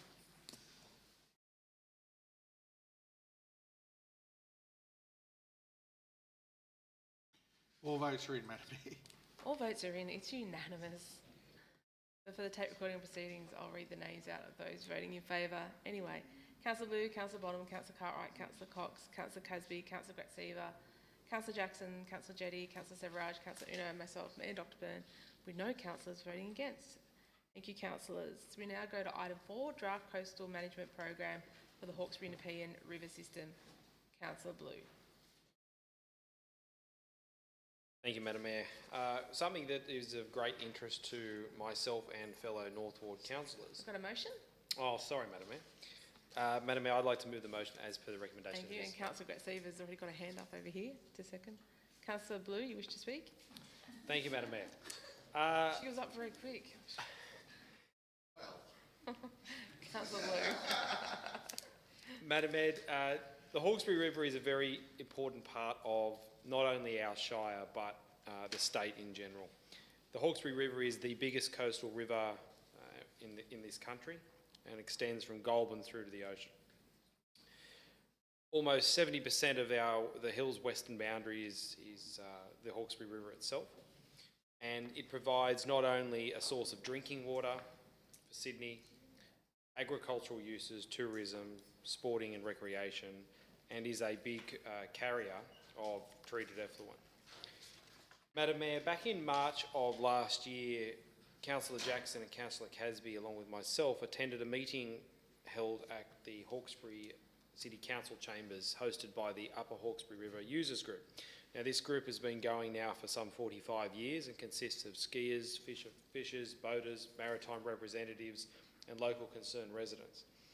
And it was around the time that community consultation for the Hawkesbury Nepean Coastal Management Plan was out for public feedback. And this meeting was convened by the group and included representatives from a number of agencies, including Department of Environment, Climate Change and Water, Sydney Water, there was geologists there, a number of different agencies. And what was clear from that is that, yes, this coastal management plan plays a key part in understanding and future environmental protection of this river. But there was much more that needed to be done, and that's obviously why we supported a draft governance model that we're going to put to the state government around further improvements to the governance of Hawkesbury River. But in regard to this river itself, the importance of this coastal management plan and why I'm happy to support this evening is that talking to a number of these people that have used this river their whole life, and some people there that I've spoken to are well into their 80s, they're noticing that there are a lot of changes occurring in this river. And to further educate myself on this exact issue, a couple of weeks ago I spent the day on a prawn trawler on the Hawkesbury River. So I was taken out by Gary Howard, who's been fishing this river now for 40 odd years, and there's some others on this river that have done this for a very long period of time. And Gary wanted to show me a type of weed that is in this river and the changes that are occurring to the prawns. So he just fishes for prawns. Now, not only is the weed of a great issue that really does not have a solution, and this weed has been in this river now for a very long period of time. It was brought in from South America in a fish tank. Someone released it into the Cat-Eye Creek and off it went into the river. So periods of time this river really suffers from this weed infestation. What what Gary has noticed is, particularly in the prawns, is the size of the prawns. So gone are the days when your prawns were like this. They're now the smallest school prawns you'll ever see. They're spawning at a different time, and I learnt that one prawn, when it lays its, or spawns, when it lays its eggs, it's 60,000 come out of one prawn. That's changing. The brackish water, so where the salt water and the fresh water merge, that's occurring at a different location. Sharks are coming further upstream. Areas of the river are down in low tide, down to below a foot of water. There's some significant concerns with this river and the way it is being managed, or lack of management. As I said, this coastal management plan will go some way to addressing that. There is a much bigger piece of work that I'm glad this council is looking at in supporting the future health and governance of this river. So councillors, I really do ask you to support this tonight. I know there is a significant funding commitment attached with this. I am glad to see that the state government, through Department of Environment, Climate Change and Water, it's a 2-to-1 funding agreement, so we pay a third, they pay the other 2/3. I think that shows that there's a good partnership being formed here. But I do urge you to support this tonight. This is going to go a long way to addressing some concerns in this river. Thank you. Councillor Severage and then Councillor Gatseva. Quick clarification. I know Councillor Blue already alluded to the financials of the project. On page 294, I see that the local implementation plan requires a funding of 278,333, and the Riverside Collaborative Implementation Action requiring a funding of 348,035 for a total of 626,368. And in page 298, I see that, as Councillor Blue alluded to, that 2/3 of it will be paid by the DCCEEW. So I just want to clarify, that means that our commitment will only be 69,701, which is 1/3 over a 10-year period. Judith Colbert. Through you, Madam Mayor, the total commitment sought from Council for the suite of actions is 626,836 over 10 years. Yep. It's broken up into 2 types of action. The 278,333 relates to council-led and council-specific actions at a contribution of 1/3, with 2/3 contributions top up from. Correct. And the 1/3 is 69,000 over a 10-year period. So our 1/3 is the 278,333 for those local actions, topped up by government to the 835, which is the total. Yes. And similarly, a contribution is made to catchment-wide actions, which is that second contribution at, I've lost the number, 348,035. That's an estimate, of course. Okay, thanks very much. So 1/3. Thank you. Councillor Gatseva. Thank you, Madam Mayor. I would like to support what Councillor Bloom just said, and especially that so the draft of coastal management program, it's not just about managing river, it's about safeguarding one of the Australian most significant and complex river system through genuine partnership. NSW government reporting shows that Hawkesbury Nepean River system extends over 460 kilometers and drains almost 22,000 square kilometers and underpins water security for over 5 million people across Greater Sydney. It is home for threatened species, vital wetlands, and one of the most significant waterways in New South Wales of continuous Aboriginal custodianship. So obviously, no single council or agency can manage a system of this scale alone. This is why this program is built on collaboration between 6 councils, multiple state agencies, First Nation groups, and local communities. This program provides legally recognized minister-certified plan to address riverbank erosion, water quality decline, flooding, and climate change impact. The program is underpinned by detailed scientific studies that examine coastal hazards, bank erosion, climate-related risk, and those studies inform the coordinated management actions across proposed in the plan. So what is particularly powerful about this program is the way it aligns environmental sustainability with smart governance. Through NSW Coastal Grant Program, every dollar contributed by Council attracts $2 from the state government. This means regional environmental outcomes can be delivered efficiently, responsibly, and with strong accountability for our community. These plans also deeply informed by people who live, work, care about the river. Over 500 community members attended consultation events. More 4,000 votes were cast on proposed actions. 162 community-driven ideas directly shape the final management actions.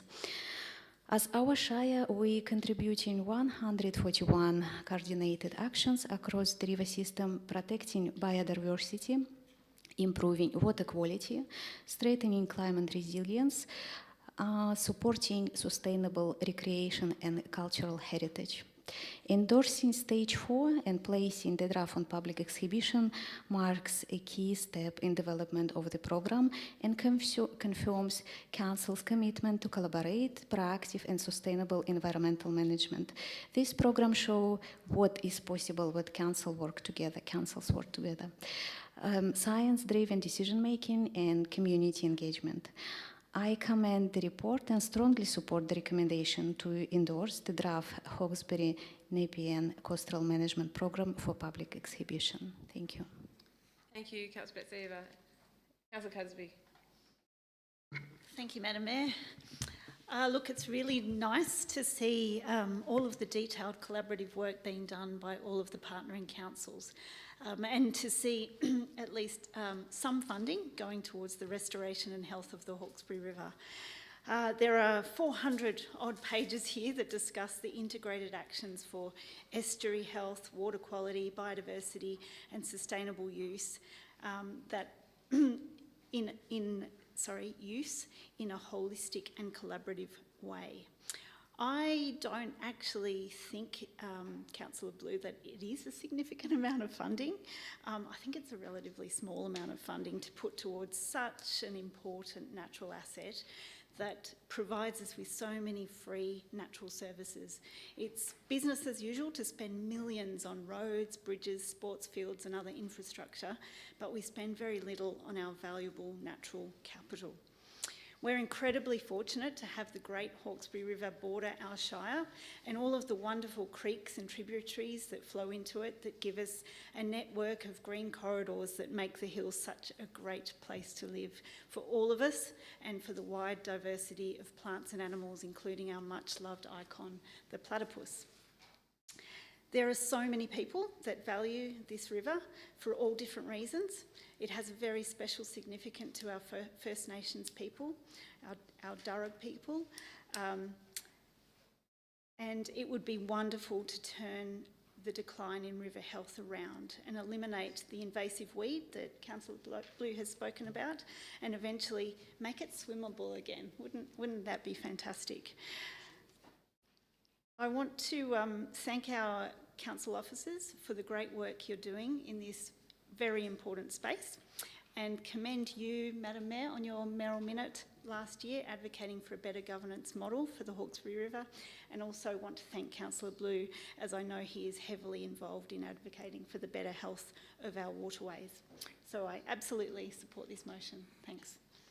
Thank you, Councillor Casby. Councillor Cox. Thank you, Madam Mayor. I believe that Councillor Blue calling it significant funding was about the amount that's coming from all parties towards the project across the river. But if we did want to talk about significant funding, in a previous life on a different council, I was on the Hawkesbury River Remediation Rate Committee, and it's interesting to know that they've spent over there, and Councillor Casby might be excited to find out, around $4 million a year on remediation programs for the river, and about $55 million since it was incepted, and that's overseen by the community and one councillor on the committee. I know we gave the government a bit of a serve previously, but I'm quite impressed that they're coming in at a 2-for-1 funding arrangement. But also, this seems to have moved for a government project with all the complexities of all the councils in the state and then the river and all that. This seems to be moving rather fast, a lot faster than I thought it would. And I guess because I can't think of a party that would be opposed to this, and every council's coming on board and the state's coming on board. And it's just really good to see government moving so quickly to actually get to some good outcomes and to assist the communities on the river and the people interested in it, or the users and things. So I'm definitely supporting this, and I think it's just fantastic. Thank you, Councillor Cox. Any further speakers? No further speakers? Councillor Blue, you're right to reply. Thank you, Madam Mayor. I'll just be quick, and thanks, councillors, to your for your comments on this. I think it's well understood here in the chamber just how important this river is to our community, not only here in the hills, but the 4 councils that come together at almost at Wiseman's Ferry, and the 30-odd councils upstream that all have interest in this river. So I think if we can do our part here, and a similar program is run out right across the whole catchment, I think this river is going to be in good health into the future. Thank you. Thank you. On item 4, draft coastal management program for the Hawkesbury and the Pean River system. Got a motion moved by Councillor Blue, seconded by Councillor Grazeva, that the recommendation contained in the report be adopted. All those in favour say aye. Those against, it's carried. Thank you, councillors. We now go to the final item for this evening. Item 5, proposed land acquisition part lot 1 DP 1088407, being part of 336 Annangrove Road, Rouse Hill. It's been pulled by Councillor Blue. But before we go to Councillor Blue, go to the General Manager for an update. Yeah, look, thank you, Madam Mayor. And just very late today, our officers have received communications from officials within Transport for New South Wales, and there is a very, very good chance that the matter's been reviewed more favourably since Christmas, and they have suggested a way forward with it. This matter be deferred to allow that deliberation to complete. We're expecting in the coming days, no longer than a week. So if I could indulge the council, that the recommendation you move to on this item tonight be the matter be deferred, awaiting further correspondence for Transport New South Wales and the New South Wales Office of Strategic Lands, because we may well have a pathway to go forward where this acquisition will no longer be necessary. Before we go to Councillor Blue, I'd just like to acknowledge Mark Hodges, the State Member for Castle Hill, who has been advocating for us on behalf of this issue and managed to get us a meeting with Minister Aitchison, the Roads Minister, just before Christmas. And we put to her the need to get this land acquisition solved so we can get on with the job of the upgrade of Annangrove Road. Councillor Blue. Thank you, Madam Mayor. I would like to move a motion that the matter be deferred, awaiting further correspondence from Transport for New South Wales and the New South Wales Office of Strategic Lands. Councillor Jackson. You seconding?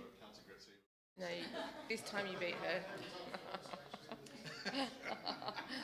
Councillor Jackson, you can second, that's fine. Councillor Blue, you wish to speak to your motion. Thank you, Madam Mayor. Look, I won't say too much on this as it's going to be deferred, but basically, even as late as last night at the Box Hill Nelson Progress Association meeting, the delivery of this key intersection here at Withers Road and Annangrove Road is something that this community is screaming out for.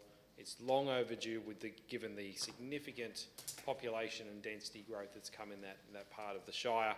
And I congratulate our staff for their efforts in not only designing the requirement for this intersection, obtaining grants where required, but dealing with the difficulties we've seen written in the report here with a number of different agencies and government departments that a project like this involves. I know it's not easy coming from a contracting background, and I know that sometimes it's all just easy to throw your hands in the air and say, well, it's all too hard, but the council staff here have persisted, and now it seems like we've been able to potentially achieve a very favourable outcome for this community and council as a whole. So thank you to the staff and I look forward to hopefully a positive outcome on this now that we've deferred the item. Thank you.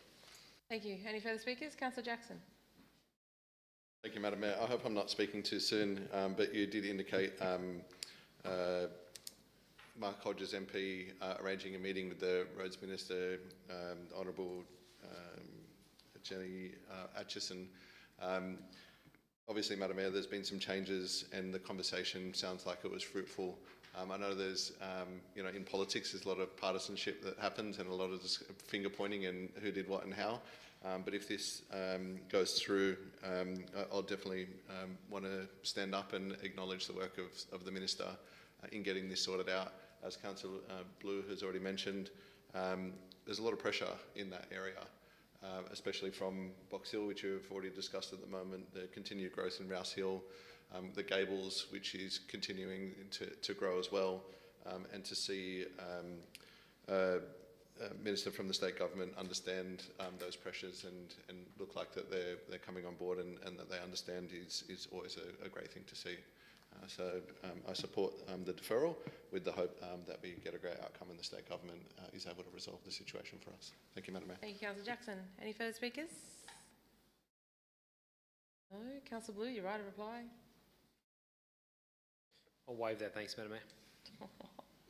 We're on item 5, proposed land acquisition part lot 1DP 088407 being part of 336 Annan Grove Road, Rouse Hill.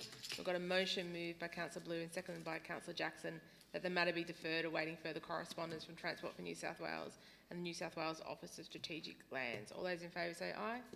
Those against, it's carried. Thank you, councillors. Close the meeting 9:21. Thank you, councillors.